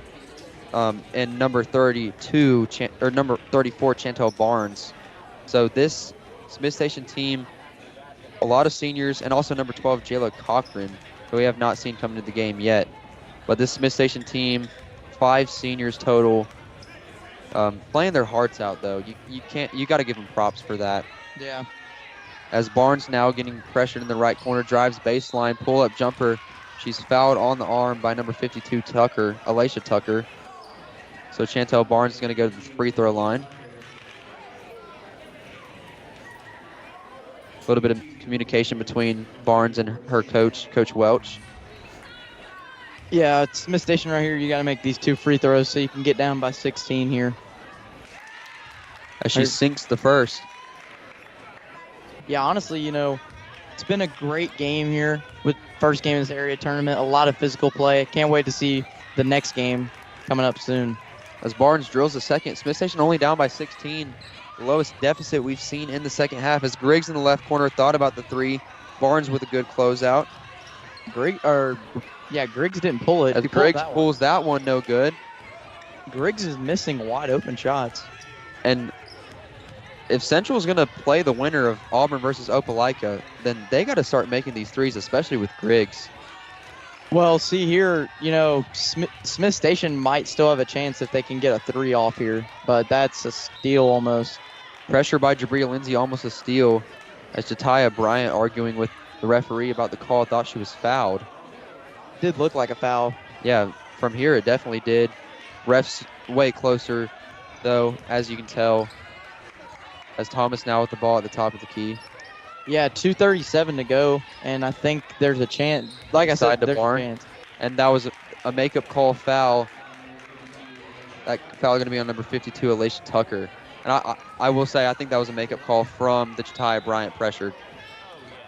Yeah, I thought Smith Station was in the bonus, but no. If you're Smith Station, you got to shoot it right here. I mean, you got to. Thomas playing a little bit off. The defender playing a little bit off on her, had the shot over to Bryant. Bryant directing Barnes to set a pick forward. Bryant going inside, no look there. Tries to throw it inside, bounces it off the head of Michaela Davis. Now Michaela Davis is out, and that's tipped out of bounds by Chantel Barnes. So Central's going to retain possession. 2 minutes and 10 seconds left in this game. Your score, 56-40. This has been an absolute joy to commentate so far, and after this game, we'll send you to a quick commercial break, but we'll come right back with Jake Festoso at the desk with our AHS Mass Media Player of the Game. Reese, you want to announce our AHS Mass Media Player of the Game and how many points she has so far? Subject to change, of course. Our AHS Mass Media Player of the Game is Jabria Lindsay, and she has 20 points. She has 20 points in the game. It's insane numbers for Jabria Lindsay, so can't wait to interview her after the game. As Thomas drove all the way with the left hand, no good. Gets her own offensive rebound, goes back up. And Jasmine Thomas, you see the emotion on her face, knows that this one is almost out of reach. But, man, she's giving everything she has. Yeah, Jasmine Thomas has had a heck of a game. She's got, I think she has about 20 points as well. Thomas drills the first. She's had a heck of a game tonight. My mistake, it wasn't about 20 points. It's about 15. But that's still pretty good numbers considering her night tonight. As Central's going to bring in number 22, Majesty James, and number 44, Danica Todd back in. As on the free throw, Jasmine Thomas missed, but it went off of a Central player's leg. Big mistake there for Central because now this can make it a 3, can make it a 12-point game. As in the right corner, that's Bryant with the corner 3. Good. 12-point game now. That is Smith Station's first made 3 of the game. Did not make a single 3 before that dangerous pass. Foot was almost out of bounds. Gabrielle Walker catches it. That's going to be a backcourt. That's going to be a backcourt violation on Central. So Smith Station only down 12 with 1:23 left. Yeah, it's making this a little bit interesting. Yeah, this could, even if they lose, this could be like a 8 to 9 point loss, which would look good for Smith Station. Look good going into next year as well. They were not to make the playoffs. As Jatiah Bryant's going to pull another one. Makes another one. It's a 9-point game. Jatiah Bryant with 2 made 3s in a row. There's 1:18 on the clock, and another turnover. Another turnover. So you see, for the Red Devils, had a bit of their reserves in, bringing all 5 starters back in. And now Smith Station is back in the game with 1:11 to go. Jatiah Bryant making the first 2 threes for the Panthers in a row. Gets us to a 9-point game, 56-47 with 1:11 left. As Smith Station's got to go. And I've seen some wild things in basketball. So Jasmine Thomas with the ball. There's a chance we could see something here. And they're going to try to find Bryant in the corner again. Thomas decides to take it herself inside and one layup. Oh my goodness, 3 threes in a row, or 3 3-point plays in a row. So Jasmine Thomas is going to go to the free throw line for a chance at a 3-point play. Smith Station only down 7 with 59 seconds left now. And the press, we've seen it. It could work. So this could work indeed, as Thomas drills the free throw. It's a 6-point game. I've seen some wild. Dangerous pass taken in by Griggs. Griggs channeling her inner receiver. As on the layup, that's Danica Todd, wide open pass from Jabria Lindsay. Not only has Jabria Lindsay been on the offensive end scoring, but the assist numbers have to be insane. As Thomas, a little bit of pressure from the Central defense, taken away by Griggs. Retained by Thomas. Thomas to Bryant. Bryant with the 3, air ball. So Smith Station went on a little bit of a run. You see Coach Welch encouraging his team. 8-point game, 33.3 seconds left. Smith Station made it super interesting, but if Central can just dribble out the clock right here or go to the free throw line, it might be wraps here in the semifinal game. Yeah, 33 seconds left, so we'll see what Smith Station does. As in the corner, and Madison it's a Fuller. steal. A steal by Smith Station. That's going to be Jatiah Bryant. You got to shoot if you're Smith Station. And that steal by Todd. Intercepted. Todd throws it over to Lindsay. Lindsay dribbling it out, and this game is almost wraps. Yeah, it looked like they're trying to foul. Yeah, Smith Station ends up fouling, and you see the emotion on the senior Jasmine Thomas's face. Unfortunately, Smith Station's season is going to come to an end. Emotions are pouring all over the bench. Unfortunately, this season will no longer go on, but heck of a season from Smith Station. They will finish 14-5, 2-5 in the region. They're going to foul again. And finish in 3rd place for now in the region. And Central is going to move on to 18-9, 6-1 in the region, and move on to the 7A Area 4 Women's Tournament Championship. Congratulations to the Central Red Devils. Get this big win, 58-50. And they will play, like I said earlier, the winner of Opelika versus Auburn on Monday night at 6 o'clock. Be sure to tune into that. Play-by-play commentator is going to be Max Mesman. Color commentator, none other than Reese Kinder. We're going to send you to a quick ad break, but don't go away because we got a headset interview with number 12, Jabria Lindsay, for the Central Red Devils. Welcome to my house. Lately, not my happy place. Everybody's pretty tired of each other. The parents were not themselves. My little brothers were morphing into small creatures. The walls were closing in. Clearly, a case of too much family, too close, 24/7. And there's a lot of that going around right now. If this sounds like your house, try going someplace new. YourLifeYourVoice.org.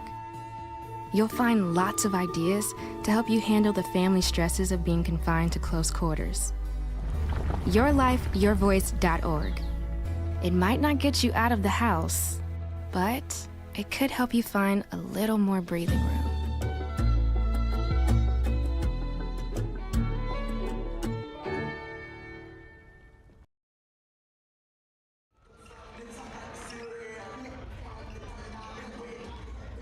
So I'm here with sophomore guard number 12, Jabria Lindsay, and after this win, you will play the winner of the Auburn Opelika game that will play right after this one.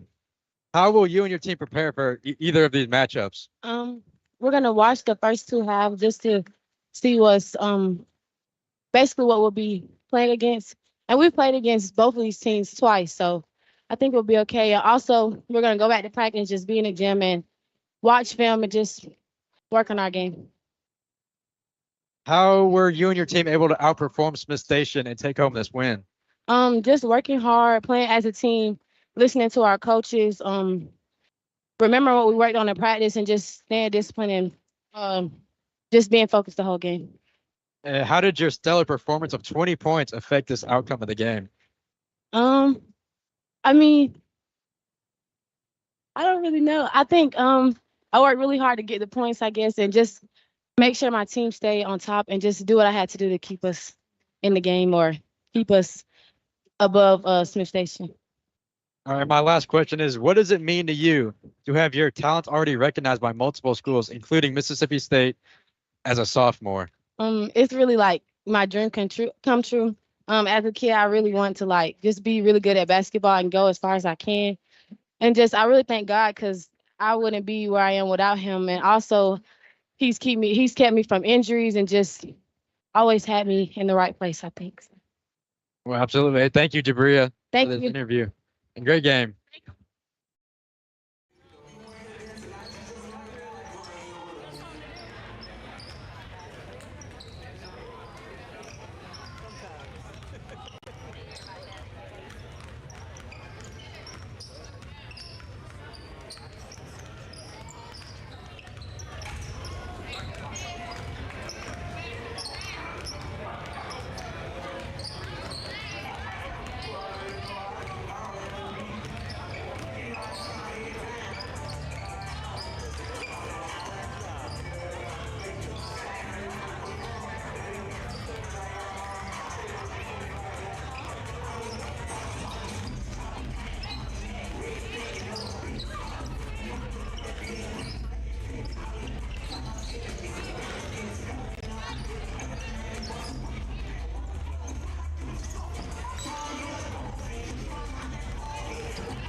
Hello and welcome to Auburn High School for the second semifinal matchup of the 7A Area 4 Region Tournament semifinal. I'm Taylor Gagne, joined here by my color commentator, Jaden Eccles. Jaden is actually on the Auburn men's basketball team. If y'all did not know that, number 0. He's an absolute dog, an absolute unit on the basketball court. But we got this game between Opelika and Auburn. First for the Opelika women's, coming into this game, 8-16 on the season, 0-6 in the region, have not beaten a single team in the region. Last game they did beat Sylacauga 62-49. What are you expecting from this Opelika team, and how can they bounce back after that rough season to just try to make the playoffs? Well, I know that they want to change the whole momentum of the season, of course, win that first game in the region here tonight. And I feel like the person they're going to rely on the most is Naomi Wack. I mean, she's going to sit here, give you all out, defense, offense, whatever. She held Soraya to 17 last game against Auburn? So, yeah, I feel like they're going to lean on her, and she's going to do a lot tonight. Which, I mean, the fans may be thinking 17 for a basketball player is super good, but not for Soraya. Soraya averaging 23 points per game. And for Auburn, coming into this game, 22-4, 5-1 in the region. Only loss, I believe, is to Central in the region. Coach Courtney Pritchett, 6th year here on the Plains. They beat Lochapoka 53-24. A little bit of a lighter game before the region tournament. But what are you expecting from this Auburn team, and what players should we watch out for? Main players to watch out for, Soraya. I mean, what else can I say? Yeah. You know, 23 points a game, that's a lot in any league. And I feel like she's going to have a lot of backup help from Brooke Hallman and Bailey also Brooke Kalia as well, the shooters, you know. Yeah. They're a pretty deep team this year. They want to go all the way. We're going to send you to the starting lineups presented by Max Mesman, but we'll be right back for the start of the game. And now let's get ready for your starting lineups between the Opelika Bulldogs and your Auburn Tigers. Starting for Opelika, number 3 forward, Naomi Wack. Starting at guard, number 10, Tyra Pitts. Starting at guard, number 11, Anijah Dowell. Starting at forward, number 22, Michaela Jones. And starting at forward, number 24, Jordan Cobb. And now starting for your Auburn Tigers. Starting at guard, number 1, Kalia Toles. Starting at guard, number 2, Claire Napper. Starting at forward, number 3, Soraya Daniels. Starting at forward, number 15, Daly Alsabrook. And starting at forward, number 23, Brooke Hallman. Your Auburn Tigers are head coached by Courtney Pritchett.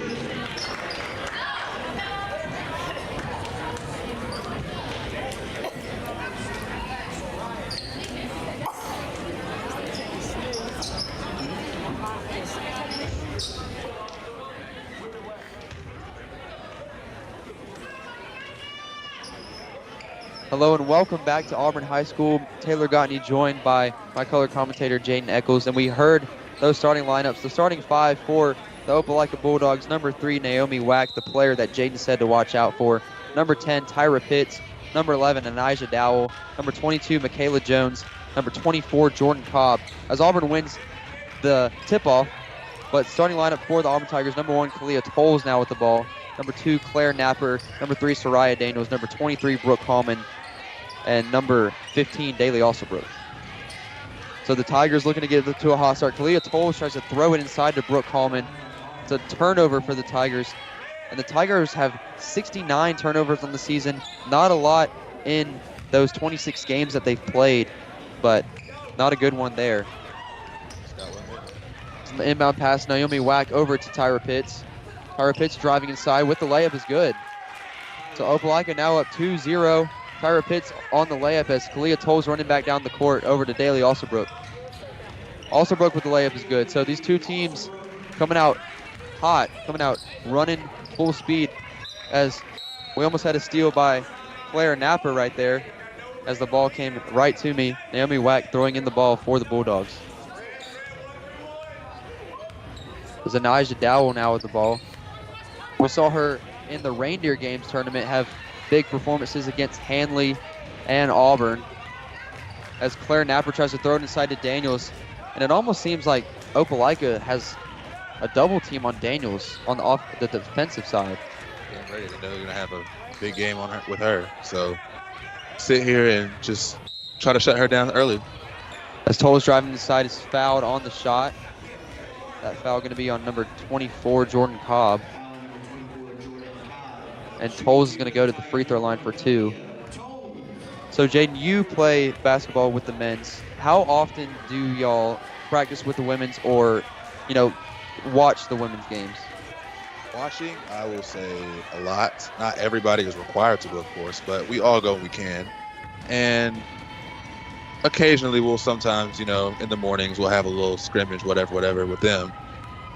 But yeah, it's always trying to just prepare us for any opponents and defenses we see with other teams in the area or just in general.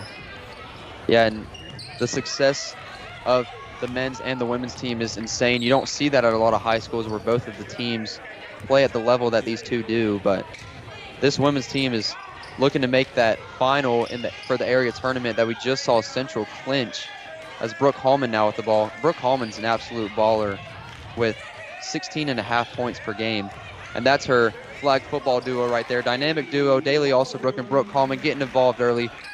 Daly Alsabrook with the layup, and Opelika with another turnover. You see the frustration on Jordan Cobb's face.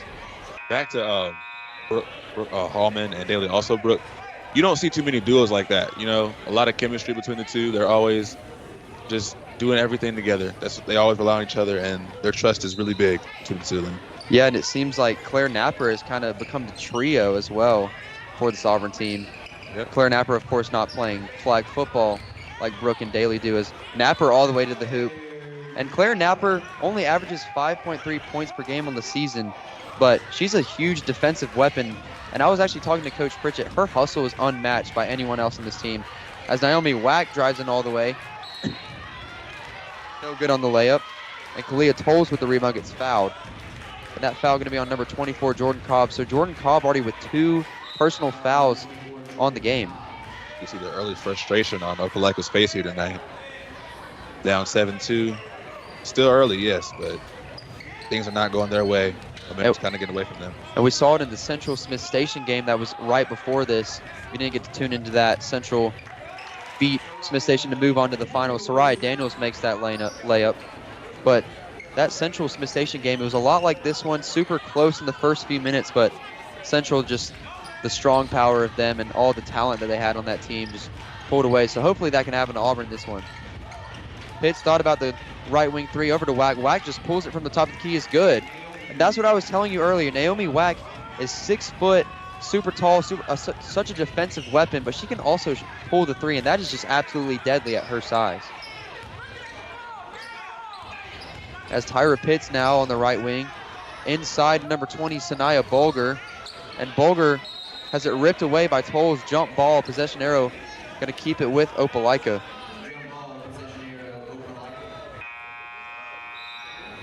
So Opelika keeping possession of the ball as number 11, Anijah Dowell, is going to come back into the game for number 20, Sanaya Bulger. As Auburn with no subs so far in these first 3 minutes. Dowell throwing in the ball for the Bulldogs into Pitts. Pitts back to Dowell, thought about the shot, driving baseline. Goes up over Daniels, no good. Alsabrook with the rebound, looking to run. Alsabrook over to Claire Napper. Claire Napper behind the back. Back over to Alsabrook. Alsabrook thought about the shot, pump fake, splashes the 3. Daly Alsabrook from the right wing, nothing but net. And Auburn is up to a 12-5 lead. Coach Pritchett's loving it. The fans are loving it. We got a full timeout on the court, but don't go away because we got more first quarter basketball coming your way.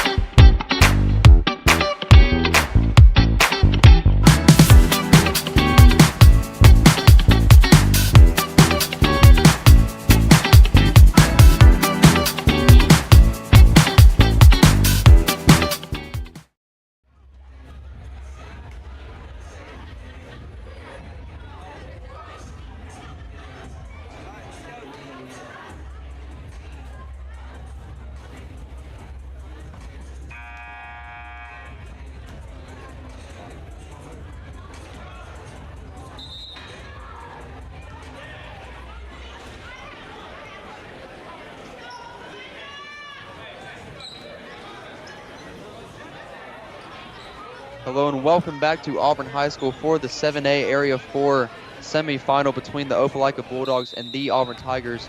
One of the South's oldest rivalry in high school sports. Auburn is up 12-5. And I want to put a shameless plug in here. That ad that you just saw for Play Callers actually won a national award today for best podcast in the state. Go check it out. We've interviewed almost every single coach at this school as Daniels makes the layup. Daniels now with 4 points. As Dowell gets pressured on the inbound. Dowell going all the way with the right hand is off the backboard and no good, but Naomi Wack gets the rebound and puts it back up. So Claire Napper looking to run down the court gets fouled by Tyra Pitts. And Jaden, what have you seen so far from the Tigers that has gotten them off to this 14-7 lead? I mean, hey, they're known for shooting with also Brooke and Hallman, and their ball movement is just amazing. Like, chemistry all around has been showing tonight, and I feel like, you know, the shots keep falling. They're going to get away with the win here and see Central on Monday. As Hallman driving in, pull up from the mid-range. Alsabrook with the rebound. Alsabrook out the Tolles. Tolles, not the shoot first point guard that we normally see for this Auburn team. She's going to be looking to pass and go into the lane like she did there. And Kalia Tolles proving why she's such a fearless opponent on the drive. As Anijah Dowell with the ball, bounce pass. That was an amazing pass over to Tyra Pitts, and Tyra Pitts puts it up. And now Tolles coming back down on the other end. This game back and forth so far. Hallman with the three, no good. As Napper gets the rebound, just driving right past the Wack sisters and puts it up. So Claire Napper having a game so far. And it seems like Opelika on the inbound is scared to dribble it past the court. They're just throwing these passes that are getting intercepted as Daniels going all the way with the left hand is good. We're going to have a timeout, 30-second timeout on the floor by the Bulldogs. But, Jaden, we're going to keep it here. And I already asked you what we saw from Auburn to get off to this 20-9 lead. What have we seen from Opelika on the inbounds, on the turnovers, on everything? What have they done wrong that have gotten them into this hole early in the first quarter? I mean, they're rushing it. They're throwing long passes that don't need to be thrown. They're just all over the place right now. And I feel like this timeout should really be time for them to settle down, cool off, and just run your offense, do what you have to do. Otherwise, you're going to keep doing what you're doing, and you're going to end up down 50 at halftime. Yeah, head coach Blake Smalley, you could see not anger, but disappointment on his face for his team's performance so far. And he just went up to the ref and he was like, man, we need a timeout. So quick refresher there for the Bulldogs and the Tigers. Going to come back onto the court. As Auburn still has not subbed anyone in these first 5 minutes, keeping the same 5 out the entire first quarter. As Dowell driving with the ball up into Monica Wack, and Wack goes up, no good. As Daniels gets the rebound, Daniels going with the left hand strong. Mariah Daniels loses control for a second, and she gets pushed. I thought there was going to be a travel call at first.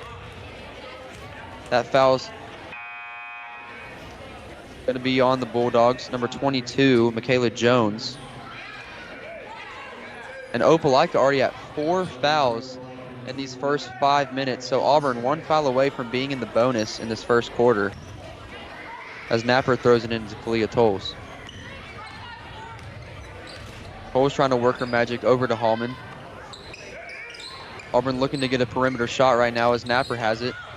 Napper looking to drive, nothing there. Out to Hallman. Hallman with the pump fake, goes inside, baseline. Floater with the left hand is good. Brooke Hallman having a heck of a game so far. As Opelika looking to run fast. That was Pitts. Rebound taken in by Jones, and Jones makes the layup. So it's not even like Opelika's playing bad. I think Auburn is just playing super good. Yeah. Brooke Hallman's shooting touch tonight has been off the charts. I mean, just every shot going in pretty much. Hopefully it stays up the whole way. Daniels turned the ball over there into Monica Wack, out to Tyra Pitts. And Pitts shoots it, and off the bank is good. So Opelika, not a three-point shooting team. They made that three there off the bank, and they're only down by 8. As Napper with the right corner three, too strong. Hallman fights for the rebound with Anijah Dowell. It's going to stay with Auburn. And Auburn, their stats really don't attribute how good of a team this is, only averaging 47.9 points per game, as Hallman with the left corner three is no good. But the shooting field goal percentage for the Tigers is insane, with 44.5% of their shots going down.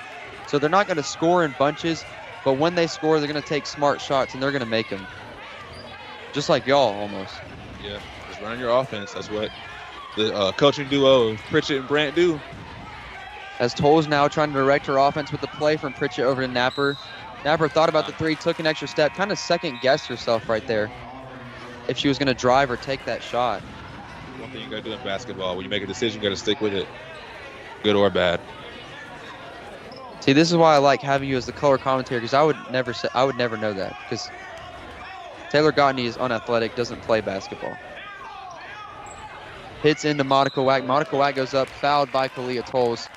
And Monica Wack, the true size at 6'2" as a junior, is truly showing off. You know, Soraya Daniels, 6 foot, but Monica Wack is just super lanky as well. Her wingspan is insane. As she misses the first one in and out. Big wingspans really help, you know. It's a huge threat to those when they're driving in the paint.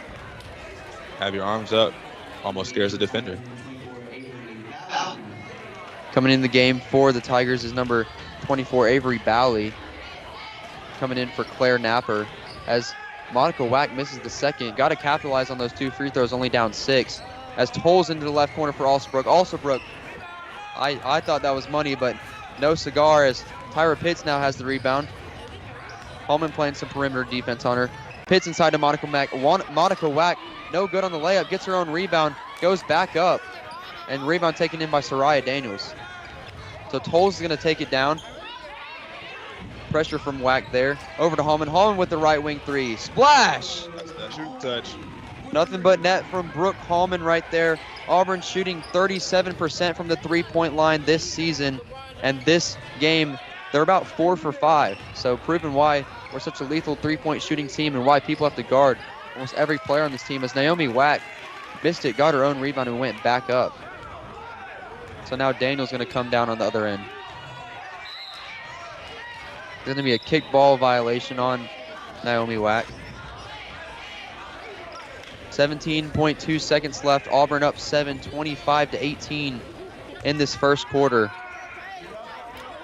As Daniels not being guarded at the 3-point line, doesn't even think about it. Tolles over to Alsabrook, thought about the shot. Alsabrook dribbling it out. Alsabrook over to Soraya. Soraya with the mid-range shot is good. Soraya Daniels proving why she's such a weapon on varsity and has been for 3 years. And that's going to do it for the first quarter of the 7A Area 4 Women's Tournament Semifinal. Opelika Bulldogs versus the 1 seed Auburn Tigers. We're going to send you to a quick commercial break. Don't go away because we got the second quarter coming right up.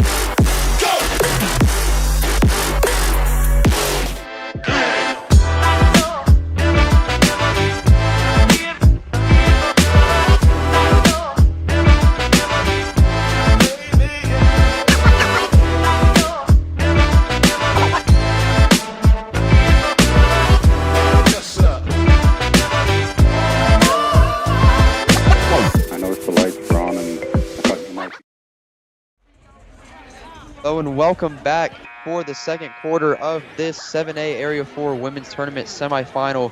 The 4 seed Opelika Bulldogs going against the 1 seed Auburn Tigers.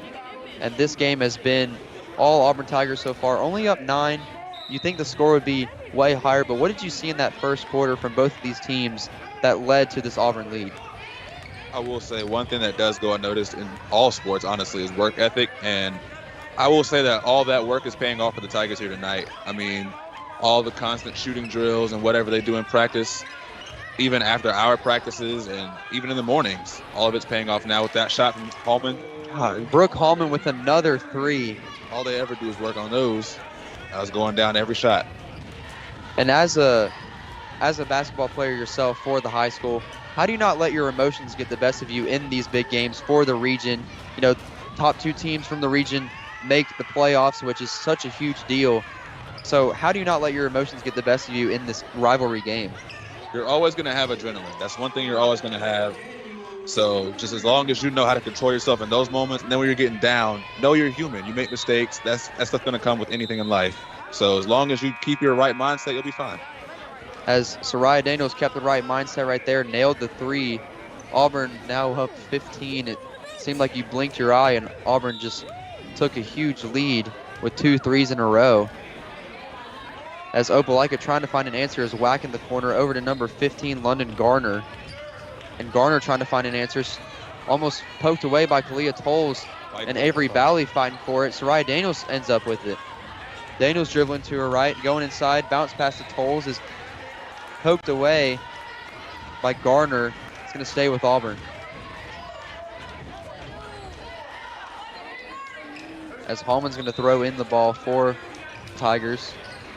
Tries to throw it into Daniels. Foul by number 22, Michaela Jones. As Auburn's going to retain possession again. And Opelika's been fouling a lot in that first quarter. We saw 4 fouls in the first 4 minutes. This one we already have 1 on Michaela Jones. As that's going to be a turnover by the Tigers. Opelika now with the ball. As Dowell's coming down the court. Down 15. Opelika trying to find an answer on the offensive side.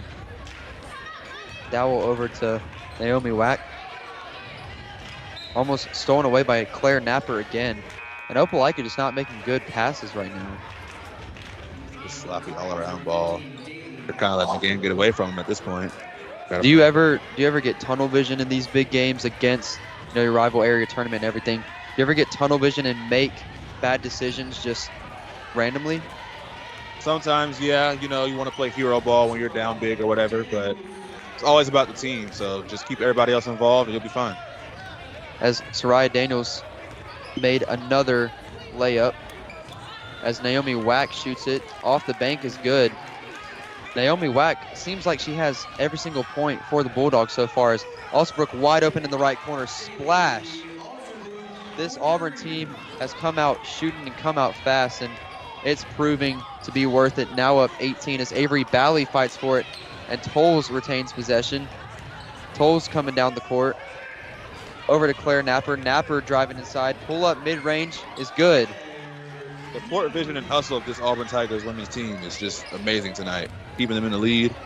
Auburn on a 12-2 run to open up this second quarter as Cobb goes inside, gets fouled by Napper. We have subs coming into the game after this free throw. Jordan Cobb to the line for 2. This Opelika team is looking like the life has just been drained out of them. The momentum is going any way but theirs. Trying to fight back into this game now with that free throw make. As Jordan Cobb makes the first, coming into the game for the Tigers, number 32, Antoinette Morgan, and number 23, Brooke Hallman. Coming to the game for the Bulldogs, number 4, Monica Wack, number 21, Kimora Johnson, and number 10, Tyra Pitts coming back in. As well for the Bulldogs, number 15, London Garner. Brooke Hallman with the rebound off the missed second free throw. Napper coming down the court. Tries to give it over to Tolles. It's taken away. What a save by Tyra Pitts on that to get it over to Garner. And Garner's in some pressure. She takes an extra step. Good recovery defense by Hallman and Tolles to put some pressure on her there. Auburn ball with 5 minutes and 9 seconds left. Up 40-21. Hallman into Tolles. Tolles dribbling with the right hand. Trying to find someone open. Passes it over to Alsabrook. Alsabrook over to her left. Dynamic duo to Brooke Hallman. Hallman driving baseline with the left hand is good. And it seemed like Monica Wack on that one in the paint. Couldn't decide if she wanted to stay with guard Hallman or stay with Antoinette Morgan in the paint. Alluding back to the whole thing about decisions. Whenever you make one, you have to stick with it, good or bad. Ooh. As Dowell shot that one off the top of the backboard.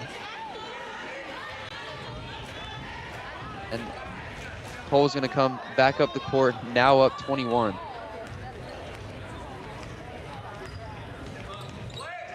And Tolles over to Alsabrook. Alsabrook inside to Hallman. We're gonna have illegal screen on Antoinette Morgan, a blocking foul on Antoinette Morgan on the offensive side. So it's gonna be Opelika ball again. The second quarter gone by fast. 4 minutes have gone by super quickly. Auburn up 42-21 with 4 minutes and 18 seconds left. As number 1, Maya Chillis tried to get inside to Monica Wack, and it was no good. Went out of bounds, turnover again for the Bulldogs. And Alsabrook throwing it into Tolles. Leah Tolles averaging 6.3 points per game on 39% shooting. Only a sophomore guard is a true starter for this team. As Daly Alsabrook nails another 3. Daly Alsabrook having a heck of a game. Alsabrook averaging 9.5 points per game on 50% shooting as a junior guard. Shout out to her. Maya Chillis took the shot, no good. Alsabrook fighting for the rebound, taken in by Naomi Wack. Lost possession over to Tyra Pitts. Pitts over to Chillis. Chillis driving inside. Underhand layup is no good. Short. Rebound taken in by Alsabrook. Alsabrook out to Tolles. Tolles looking to run. Tolles going all the way inside. Dumped it off to Antoinette Morgan, and that's good. Coach Pritchett is fired up on the sideline. All smiles for this Auburn team. Their chemistry is through the roof. They're all happy and playing their best basketball here tonight. Thanks. Leah Tolles might be my favorite player on Auburn to watch because she's just so unselfish. You know, if the shot's wide open, she's going to take it, as she has a turnover there, unfortunately. But if there's an open shot, she's going to take it. But, man, she dumps it off prettily to Soraya Daniels and Antoinette Morgan in the paint. And it's just chemistry at its finest, like you were saying. Like you were saying earlier, I mean, she's a pass-first point guard, which she does best. Passing, passing, passing. Doing anything to get her teammates open and give them all the opportunities possible. Coming back into the game for the Tigers is number 3, Soraya Daniels. Committed to Auburn University to play women's basketball. As we saw Auburn University women's play South Carolina last night, and I actually got to be in the press room after the game with Coach Jay, and someone asked her about Soraya coming and how young the university team was with Soraya coming, and she's excited. I would be excited if Soraya was coming to my team as well. Timeout on the floor. We're going to take a quick timeout along with them, but don't go away because we got second quarter basketball coming up.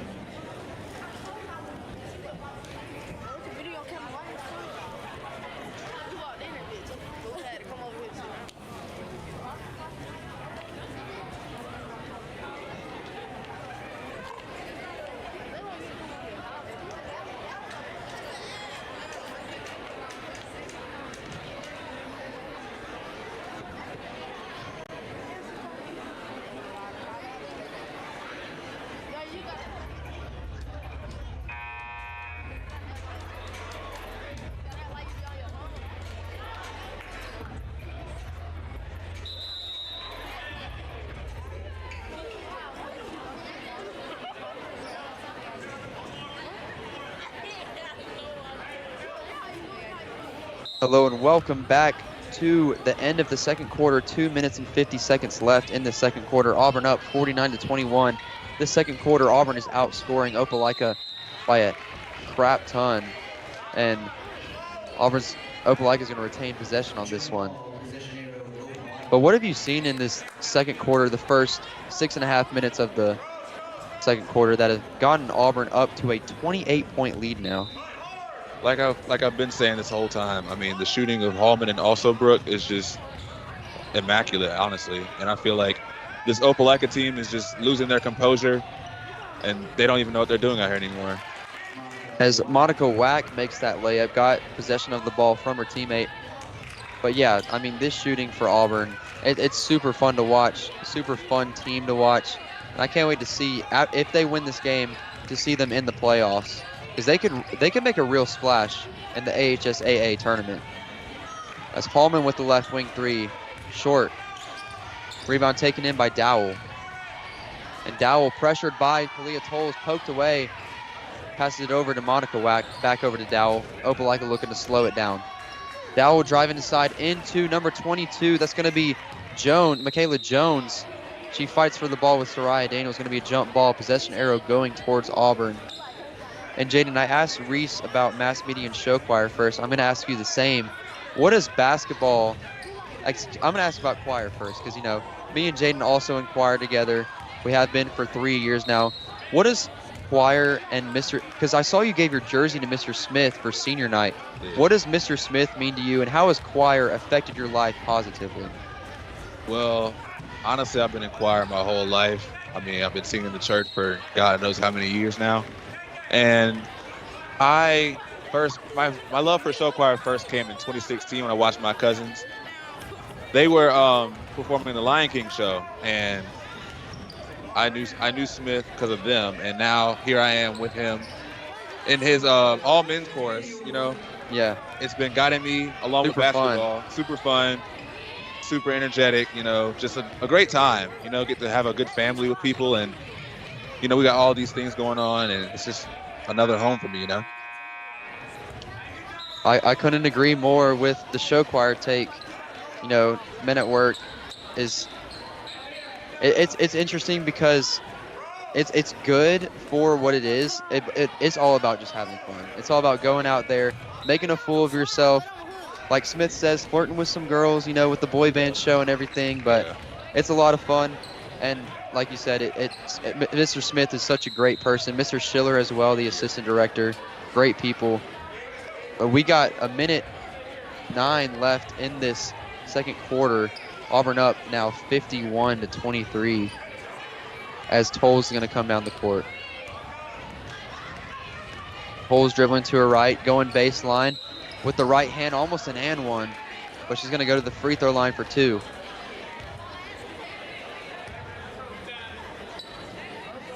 Clea Toll's making a splash as a sophomore starter.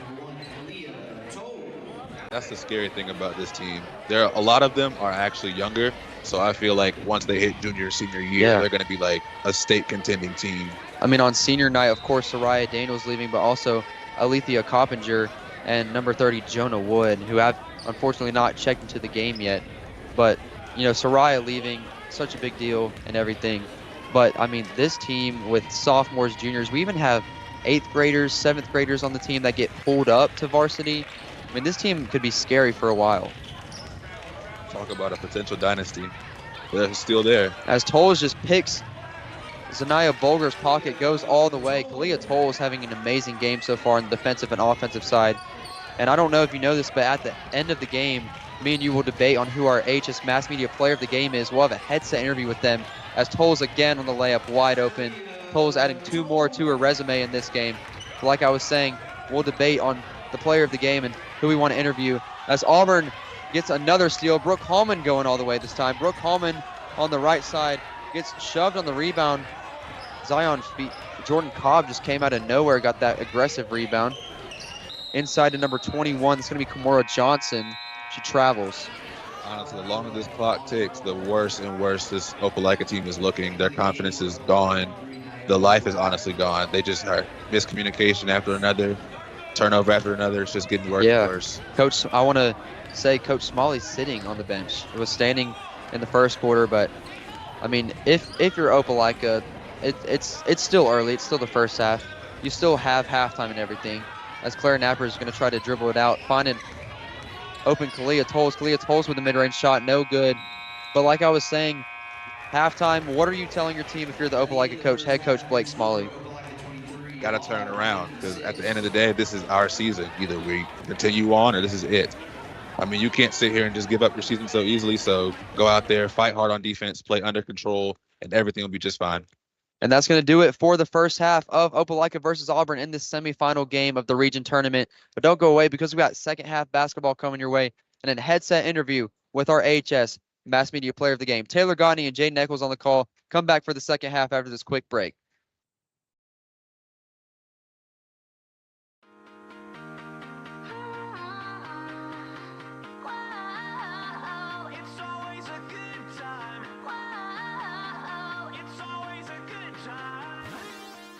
Hey everyone, my name is Michelle Blumen. I work at Drake Middle School in Auburn. I am so sad that I can't be at Merge Auburn with you guys, but I wanted to share a little bit about my project outreach story and what that looks like for us at Drake. Our chapter started in 2019 when I was in my second year of teaching. I had heard from Scott the year before, but I wanted to give myself a year to kind of get into the swing of teaching. The class that I had at the time was extremely social and wanted to be with their friends as much as possible. And so when I heard about Project Outreach, I wanted to be able to give them that opportunity. Things quickly went from just a monthly meeting in my classroom and playing games to students wanting to hang out and assist my students out in the school, whether that was in general ed classes or school-wide activities. There was students who just became passionate about their relationship with my students. I think what my favorite part about Project Outreach has been is not just the monthly meetings in my classroom, but seeing our community get involved and getting the whole school involved, the staff, the students that aren't a part of Project Outreach, and having them enter into this world of advocation and inclusion and to make sure that they really know what Project Outreach is all about, even without being a member of our club. We are so lucky to live in a community that not only welcomes people with disabilities but celebrates them. With places like Biddy and Bose and the Eagles program, Auburn is actively trying to make the world a more inclusive place. One year, I was able to partner with Anna and Anna, the authors of the book Almost Twins. This is a story of their friendship and how they discovered that they are way more alike than they are different. This is a story of inclusion, a story of advocacy, and overall a story of friendship. We were able to set up a Zoom meeting where Anna and Anna both were able to speak to all of Project Outreach about their friendship, how they met, writing a book, and what they've been able to do, where they've been able to speak, and really the story that they've been able to spread. My members asked questions about what it's like to live with Down syndrome and what it's like to be friends with somebody with Down syndrome, and were inspired by their story. We have also had a continued partnership with the Auburn University wheelchair basketball team. Coach Rob Taylor and his athletes have been so supportive of the Project Outreach effort here in Drake. He and his athletes have come to share with our students what adapted athletics is and how a disability doesn't define the things you can and can't do. By far, my favorite part of Project Outreach has been watching my students create friendships that last well beyond their year at Drake. William is a student with Down syndrome who I taught a few years ago. His friend Cole is a typical student in his grade. Cole joined Project Outreach after meeting William at dare camp, and through Project Outreach their friendship grew and they remained friends throughout the year. What is your name? William Benson. And how old are you, William? 15 years old. And what grade are you going into? I'm in 8th grade. 8th grade. Why do you love Project Outreach, William? I made new friends. Make some new friends there? Awesome. What is your favorite memories from Project Outreach? We have a Christmas party and a Halloween party. Wow. Did you get to dress up for your Halloween party? Yes. What did you dress up as? Reverse Flash. The Flash? Reverse Flash. Oh, Reverse Flash. Awesome. And do you feel like you've made any new friends because of Project Outreach? Yes. Yes? What grade did you start Project Outreach in? 6th grade. 6th grade. What were some of the names of the friends you made? Emma and Lacey, Cole. Good. And did you get to see those friends in 7th grade? Yes, I did. You did? Did Project Outreach continue into 7th grade? Yes. Great. Were you looking forward to seeing all those friends? Yes, I did. And what are you looking forward to the most going to 8th grade? I decided to surprise my friends. To do what? To surprise my friends. Over the years, I've watched Project Outreach at Drake. For the last 5 years, Shooting a Change has been promoting autism acceptance through athletics all across the state of Alabama and beyond. 5 years. It was actually a little more than 5 years ago when Drew and Jenny Lee Powell found out their son Parker was diagnosed with autism. And when they decided to do something to make a difference, Drew teamed up with the friend and co-worker Scott Parks and Project Outreach Gulf Coast to take this idea and make it actually happen. 5 years have gone by since the first Shooting a Change began. Almost 5,000 shirts going all over the state of Alabama have been produced to bring attention to a disability that impacts 1 in 54 children. So much has taken place in the last 5 years. We've had some amazing successes. We've seen some devastating tragedies. So the truth is, even after 5 years, with all the positive circumstances taking place from so many different people and organizations, there's still a long way to go. We've helped tremendously with the awareness, but acceptance and understanding are two goals that we continue to seek to achieve. Accepting students with disabilities for who they are, understanding the individuals with autism and their families, and the challenges they face each day, yes.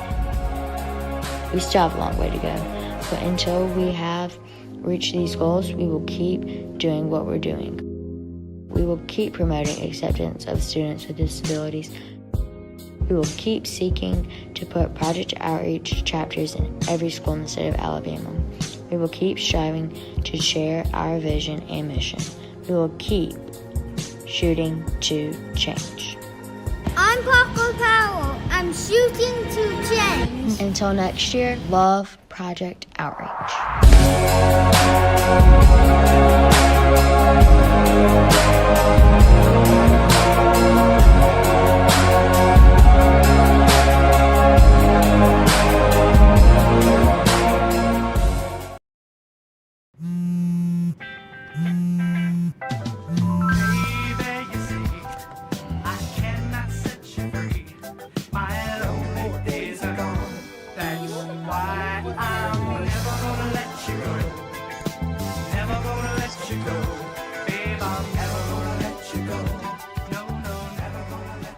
Here you go. Thank you. Thank you.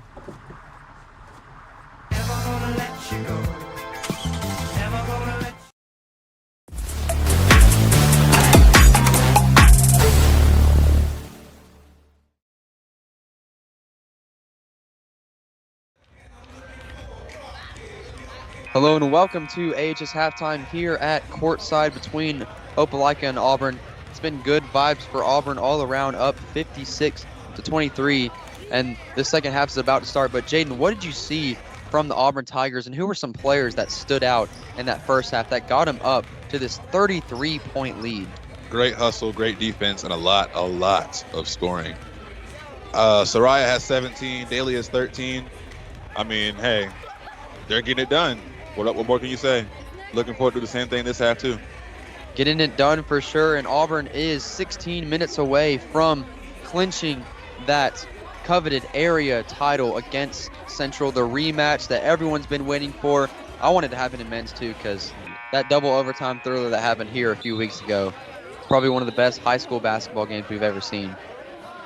I'm Taylor Gottney, joined by my color commentator Jaden Eccles. We are a few seconds away from the second half starting. Thank you to everyone for tuning in so far.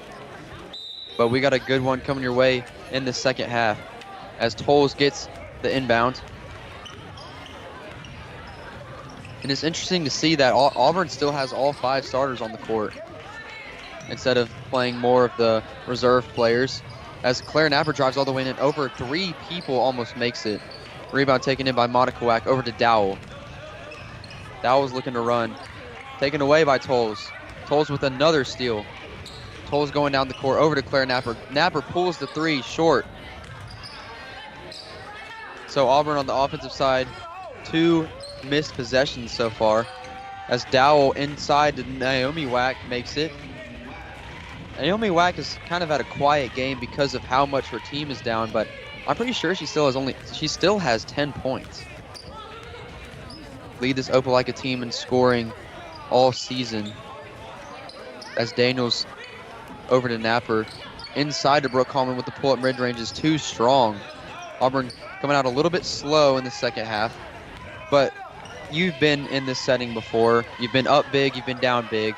What do you think Coach Pritchett said to his team at halftime? Just to keep doing the same, or what was the message that you think he gave his team? You may be up a lot, but that does not mean you stop now. You got to keep going from start to finish. Keep giving your best, because honestly, you can lose the lead in a matter of minutes. It's not that hard to lose the lead. We saw it in the Smith Station Central game that was before this. Central was up, I'm pretty sure it was 26, and then Smith Station cut it to a 6-point lead with 30 seconds left. So made it a little bit interesting, a little bit too interesting for the head coach for Central. But yeah, given, let's say, 2 or 3 more minutes, they probably could have won the game. yeah, and Tolles up to Daniels. Daniels going all the way. Daniels with another layup. She is up to past 20 points. She's been all over the court so far. And it's kind of weird because it's kind of like she's not the leading scorer. We've talked about Daly Alsabrook and Brooke Hallman a lot. But Soraya Daniels still puts in her season average of 23 points almost every single game. As Naomi Wack's going to pull the three. We saw this a lot in the last time we commentated Opelika versus Auburn. Naomi Wack loves to just shoot desperation threes when they're down this big. As that's a charge on Naomi Wack. Talia Tolles taking the charge. Auburn now up 35 points. Opelika's coming out slow. Just honestly kind of repeating what they did last half. Coming into the game for the Bulldogs is number 23, Lyric Mitchell, the 7th grade guard on varsity. And number 24, Jordan Cobb coming back in for Naomi Wack. I think Coach Smalley for the Bulldogs was kind of upset at Naomi Wack for taking that shot and subbed her out. As Alsabrook with another splash three, nothing but net. I'm not going to do the little jingle that I got made fun of for doing in the last men's game, but let's just say that that was a splash right there. Indeed it was. So Dowell over to Lyric Mitchell. Lyric Mitchell being pressured, travels. Good pressure by Soraya Daniels and Claire Knapp right there. Lyric Mitchell, the 5'2", 7th grader on varsity coming in, and her against Soraya, that's just an unfair matchup at that point.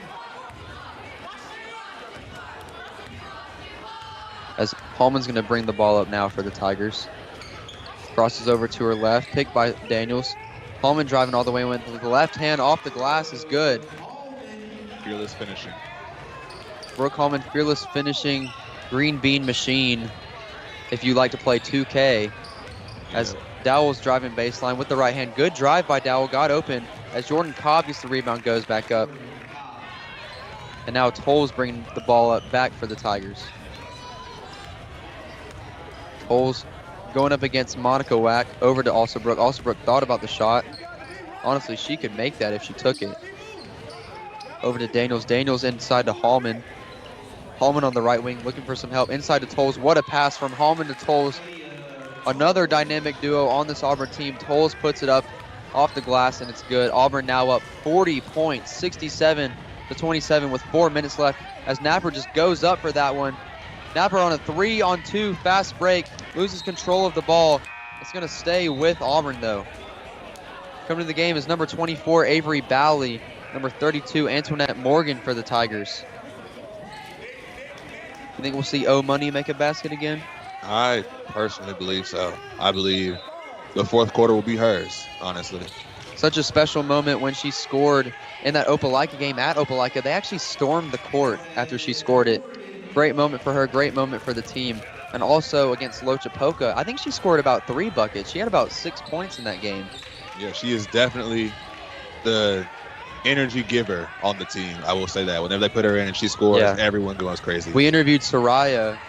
We asked her a question about Olivia Quinones, and she was like, you know, she just is the spark plug of this team. She's the one that keeps everyone together, makes everyone happy in practice. You know, when they're having a rough day or a loss, they can just talk to her. She'll make them feel better. And, I mean, that's just a special moment. That's just sisterhood at that point. Them having so much chemistry on and off the court. Such a special moment. And it proves on the court when they're up by 44. Yeah. I wouldn't even be shocked if we get O Money chants from the crowd.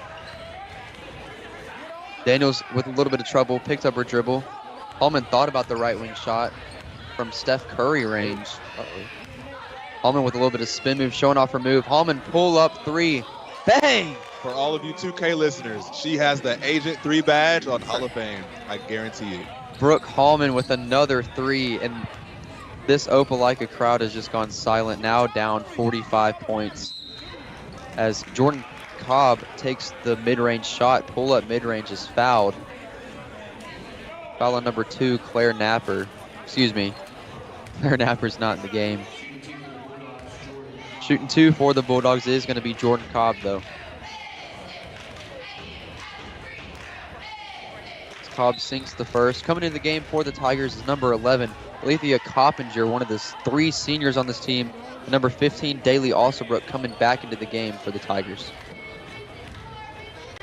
And you look at Auburn's bench compared to Opelika's. Auburn is not as deep of a team as Opelika's, but the quality of player and just the sheer talent of the starters and the 6th man and 7th man are just insane. Speaking of the benches, I mean, Auburn, yes, less people, but they're more into the game. Everybody on Opelika is just looking a little depressed out there. As Hallman saucing up, no-look pass into Antoinette Morgan. Looked like Jordan Franklin on the men's team on that one with the no-look pass. Antoinette Morgan goes up. She's averaging 3.8 points per game on 49% shooting, and she's only a 10th grader. Shout out to Jordan Franklin, though. But look, when you miss those passes, you're going to feel horrible. Yeah. There was one that I remember we were commentating your game. Jordan, no-look pass to you, and you kind of bobbled it at first, and it ended up being a turnover, but you kind of looked at Jordan like kind of scared that he was going to come at you.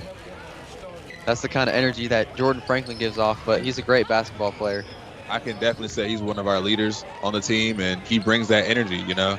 He's got that, you know, you have to give out your best and always be ready for the ball. As Coppinger with the steal and the assist over to Daly Alsobrook. Alsobrook having a quarter in this 3rd quarter. And Auburn now up 46 points as Tyra Pitts trying to find an answer, just can't find anything. Inside to Monica Wack, loses control of it. Avery Bally retains possession of it, out to Hallman. Hallman dribbling with the right. And that's the thing about Hallman. She's left-handed, but her right-handed dribble and her left-handed dribble are so even, you can't even tell which hand she's dominant with. Exactly. As Pitts running full speed ahead, turns the ball over again. Avery Bally with another steal. As Hallman's going to slow it down. Actually, no, she's going to pass it over to Alsobrook. Alsobrook goes in with the layup, and it's good. Hallman to Alsobrook, we see the dynamic duo. We see, I think of the orange juice from 2K17. That's personally what I think of with Michael B. Jordan and MP, but NBA comparisons would definitely be Steph Curry and Klay Thompson. Team chemistry is through the roof. As Coppinger into Alsobrook. Alsobrook almost with another bucket, but that rebound is taken in by Lyric Mitchell. Long pass. Mitchell up to Monica Wack.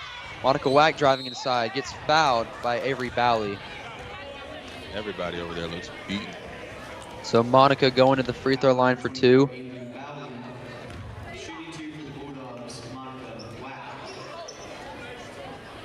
And these 2 sisters, Monica Wack and Naomi Wack, age difference. Naomi is a senior, Monica is a junior. They've both played decent in this game. Just with the way that their team has been down so much, it's hard to see that great performance. As coming in the game for the Tigers, number 2, Claire Napper, number 12, Trissy Pritchett, Coach Pritchett's own daughter that got moved up to varsity. I believe she's in 7th or 8th grade. Giving her plenty of time to develop, get ready for the actual high school years. As Wack missed the second one, Claire Napper now bringing the ball up on the on the top of the key. Over to Pritchett. Pritchett gives it back to Napper, loses control. Napper showing off her moves. Little stutter step into Bally. Jump ball, possession arrow is going to be Opelika. Now coming in the game for the Bulldogs is number 12, McKinley Covington, another 7th grader. So 2 7th graders on this Opelika women's varsity team, Lyric Mitchell and McKinley Covington. As Covington goes inside, dumps it in to Monica Wack. Monica Wack with the and-one layup. So Opelika with a gasp of air here almost. Still down 45, but 45, excuse me. But Monica Wack's proving why she'll be such a weapon next year, her senior year. With it being 80-36 with clock winding down in the 3rd quarter, do you think we'll see a 100-point game this night? I mean, it's definitely possible. It would be insane in an area tournament to score 100 points against your biggest rival, Opelika. Yeah. And Napper into Coppinger. Coppinger going inside, going to put it up. It's good. Alethea Coppinger with a difficult shot to put the Tigers up 46 going into the end of the 3rd quarter. It's all smiles here in Auburn, Alabama. Auburn at the end of the 4th quarter can move on to Monday night's matchup against Central in the area championship. That's going to do it for the 3rd quarter, though, but come right back for the 4th quarter after this quick ad break.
Hello and welcome back to the 7A Area 4 Women's Tournament semifinal match number 2 of this broadcast. And Jane, what did you see in that third quarter? And what are our top 3 scores at now after that third quarter? I've seen a lot of good ball movement. And Soraya is at top, I think, with 23. We have Daly at 20, and we have Brooke Hallman at 15. Soraya with the post moves there, misses the layup, but like you were saying, ball movement has been a key factor in this game. Not for Opelika, but for Auburn. Yeah. As Pitts into the corner to Covington. Covington back to Jones. As that's a pull-up 3 from NBA range, Tyra Pitts. As she has a little Euro step there. Misses, but Jordan Cobb with the putback layup. Jordan Cobb, I remember commentating her game against Hanley for the Ranger game. She had a big game. She had almost a triple-double. As also broke the second leading scorer of this team with 20 points. Finds Daniels. Daniels inside to Napper. Look for the shot, not there. Napper running back out. Out to the right corner to Brooke Hallman. Brooke Hallman splash. Nothing but net for Brooke Hallman once again. That's out. One thing you got to look forward to when you're coming to Auburn. Both team, men and women's, all they do is shoot, and all it does is go in. Who would you say the best shooter on Auburn men's basketball is? It's a hot take. There's a lot of people that you could choose from. Me. Okay, not really. But I would definitely say Adam Gonya. You know, he is probably the best shooter I've seen on a lot of high school teams in the area. Yeah. And honestly, wide open, just may as well count the bucket before it even goes in. All right, so, yeah, like you said, Adam Gonya. I think it's a debate between Adam, Bradley, and Carl. I got to see Carl play for JV last year. You know, limited minutes this year on varsity, but last year on JV, I mean, he would just pull up from half court almost and drain threes. Kind of like how with the NBA versus WNBA and the All-Star thing with Steph Curry and Sabrina, I would like to see, you know, Brooke Hallman and Daly also Brooke against some of our guys. I mean, I would definitely come out to that. I would commentate that any day of the week. Hey, we should get that going, Coach Brandt, Coach Pritchett, if y'all are listening to this. Honestly, AHS athletic department, we need an all-star thing for the school, something. Do like a dunk contest? I'm winning that. But yeah. Claire Napper with the steal going all the way. Almost blocked. Great transition defense by Covington, but Claire Napper makes the layup. Napper now up to 8 points. As Opelika now down 49. Man, turnover after turnover. As Hallman now bringing the ball up the court. Slowing down a bit over to Tolles.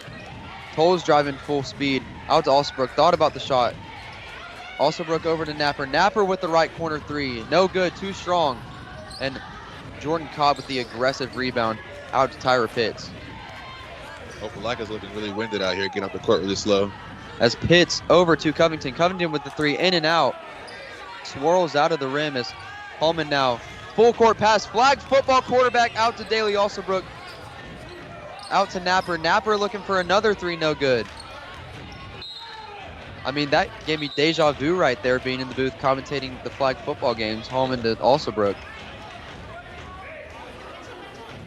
Like Brady and Gronk out there. Or Kelsey and Mahomes. Baby Gronk.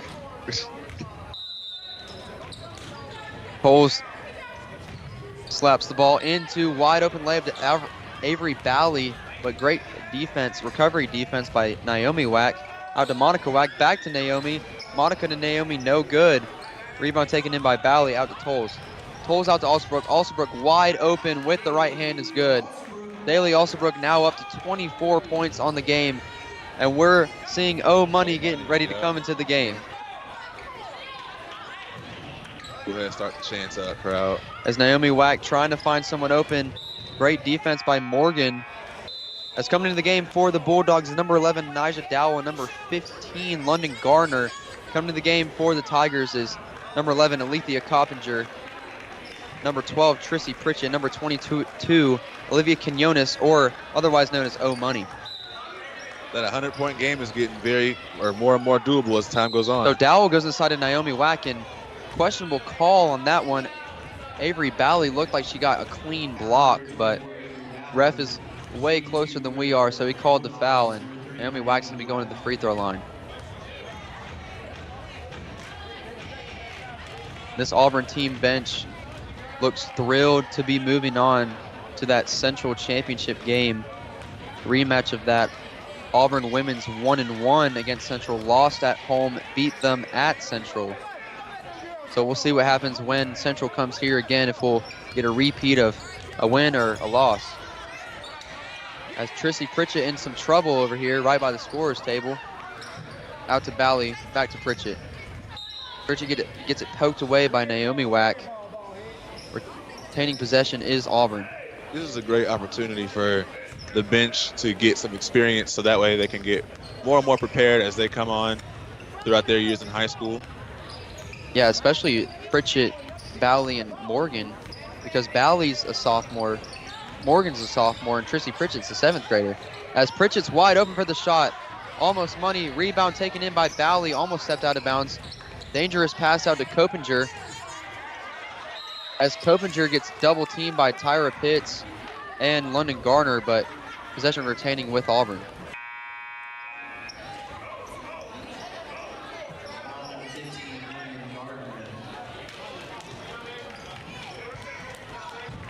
As Copinger's gonna throw it in for the Tigers. Coming in for the Bulldogs is number 34, London Burnett, the senior center, sitting at 6'1". As Pritchett's driving, gets fouled on the drive by number 15, London Garner. Opelika at 3, fouls Auburn at 2. This clock is running with Auburn up by 50. As we have a timeout by Coach Pritchett, 30-second timeout. We're gonna keep it here until the end of the game, but Jaden, how special, so with you being around basketball and everything, how special is it to these girls? Olivia Quinones can come into the game, make a basket, and can you walk us through that moment, being an observer in that moment of when it happened? Well, I'm going to kind of compare it to one of our games. When we went to Poca and we had our manager, Miles Bernstein, get in the game, he got some points in, and, you know, of course, him not being on the team officially, yeah, it was kind of a hype moment for us. Kind of the same way with them. She's on the team, but she doesn't get a whole lot of minutes, and when she does get minutes and scores, everyone goes crazy. Yeah, Miles, we actually interviewed him after the Lochapoka game at home, and it was just a special moment for him. And then Olivia got interviewed by the radio after the Lochapoka game, after that basket, and you could just tell the smiles on their faces, the emotions all around were super positive, and it was just a super special moment to observe, and I can't wait to see what they do in the future. Do you know what grade Olivia Quinones is in? I think she is a junior. Could be wrong, but I think she's a junior. So we still got one more year with O Money, as Auburn's gonna try to run this thing out, now up by 48 points, as Pritchett gets pressured by Garner and then has a backcourt violation. I'm going to take back what I said about that 100-point game with under a minute to go, 89. Yeah, with the clock running, it seemed like a tall task. Yeah. As Naomi Wack just dumps it into Dowell. Dowell to the corner. Naomi Wack pulls up from the left wing, air ball. Regardless of getting 100 or not, still a big win for the Tigers coming up, and they're looking forward to Monday against Central for the championship. As Pritchett throws it in, Copinger back to Pritchett. Pritchett gets a pick by Morgan. Pritchett loses control of the ball. Good defense by Dowell. This clock's just going to run. We're down to 13 seconds here in Auburn High School. Copinger into Pritchett. And Pritchett getting heavily pressured. Loses control of the ball out to Antoinette Morgan. Morgan driving baseline with the layup. Aggressive layup is no good. And Auburn is going to move to the 7A Area 4 Women's Tournament Championship against the Central Red Devils. What a game we had here. Taylor Gottney, Jaden Eccles on the call. Jaden, what did you see in this game from the get-go to the very end that let Auburn get this huge win? Shots, shots, shots. Brooke Hallman, Bailey Alsobrook, Kalia Toll, Soraya Daniels, the main scorers here tonight. Couldn't miss, honestly. I mean, Opelika couldn't buy a bucket. We couldn't miss one. So that led us to this big win here tonight. Looking forward to Monday against Central for the championship. And don't go away, because we have a on-headset interview with Daly Alsobrook. We're going to send you to a quick commercial break, but don't go away because we got that coming right up.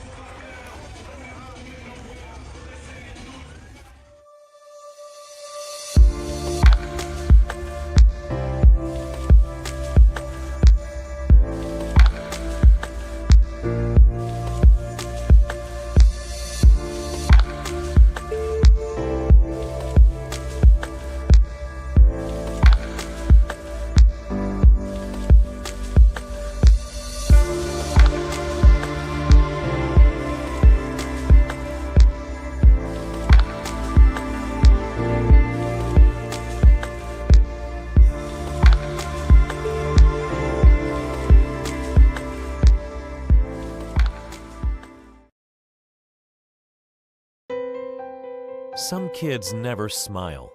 They're embarrassed by their crooked teeth. They want braces like the other kids, but their families can't afford them. Some may even try to straighten their teeth themselves. That can make everything worse. Luckily, there's Donated Orthodontic Services, a program from the American Association of Orthodontists.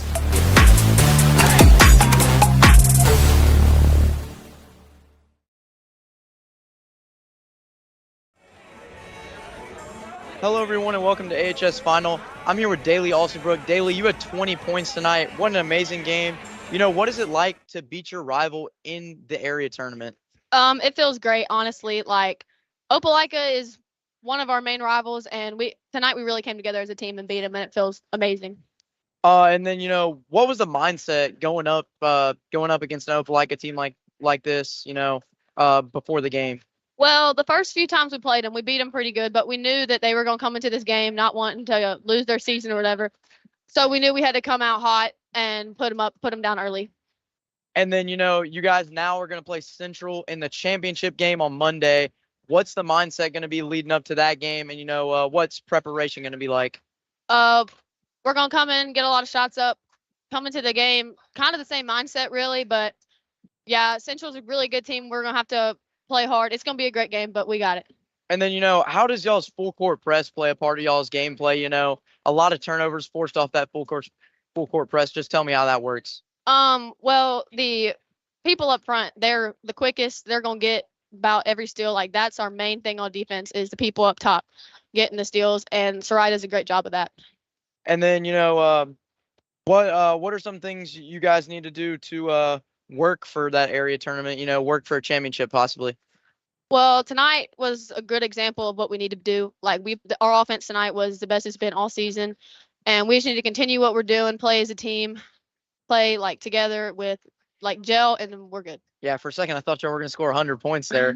But yeah, my last question is, you know, do you think this team is the team that could win it all? You know, that y'all have had the heartbreaks the past few years, but do you think this is the team that could do it? I think if we play the way we played tonight and we play the best we can play, yes, we do have a chance. Thank you, Daly. Thank you.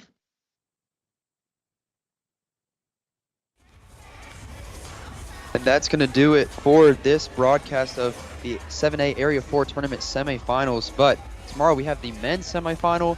Monday we have the women's final. Then Tuesday we have the women's final from Taylor Gottney, Reese Kinder, Jay Nichols, Levi Benefield, Jake Pistoso, and Trent Medley. We are AHS Game Day. Good night, everybody. And be sure to tune in tomorrow for the men's semifinals.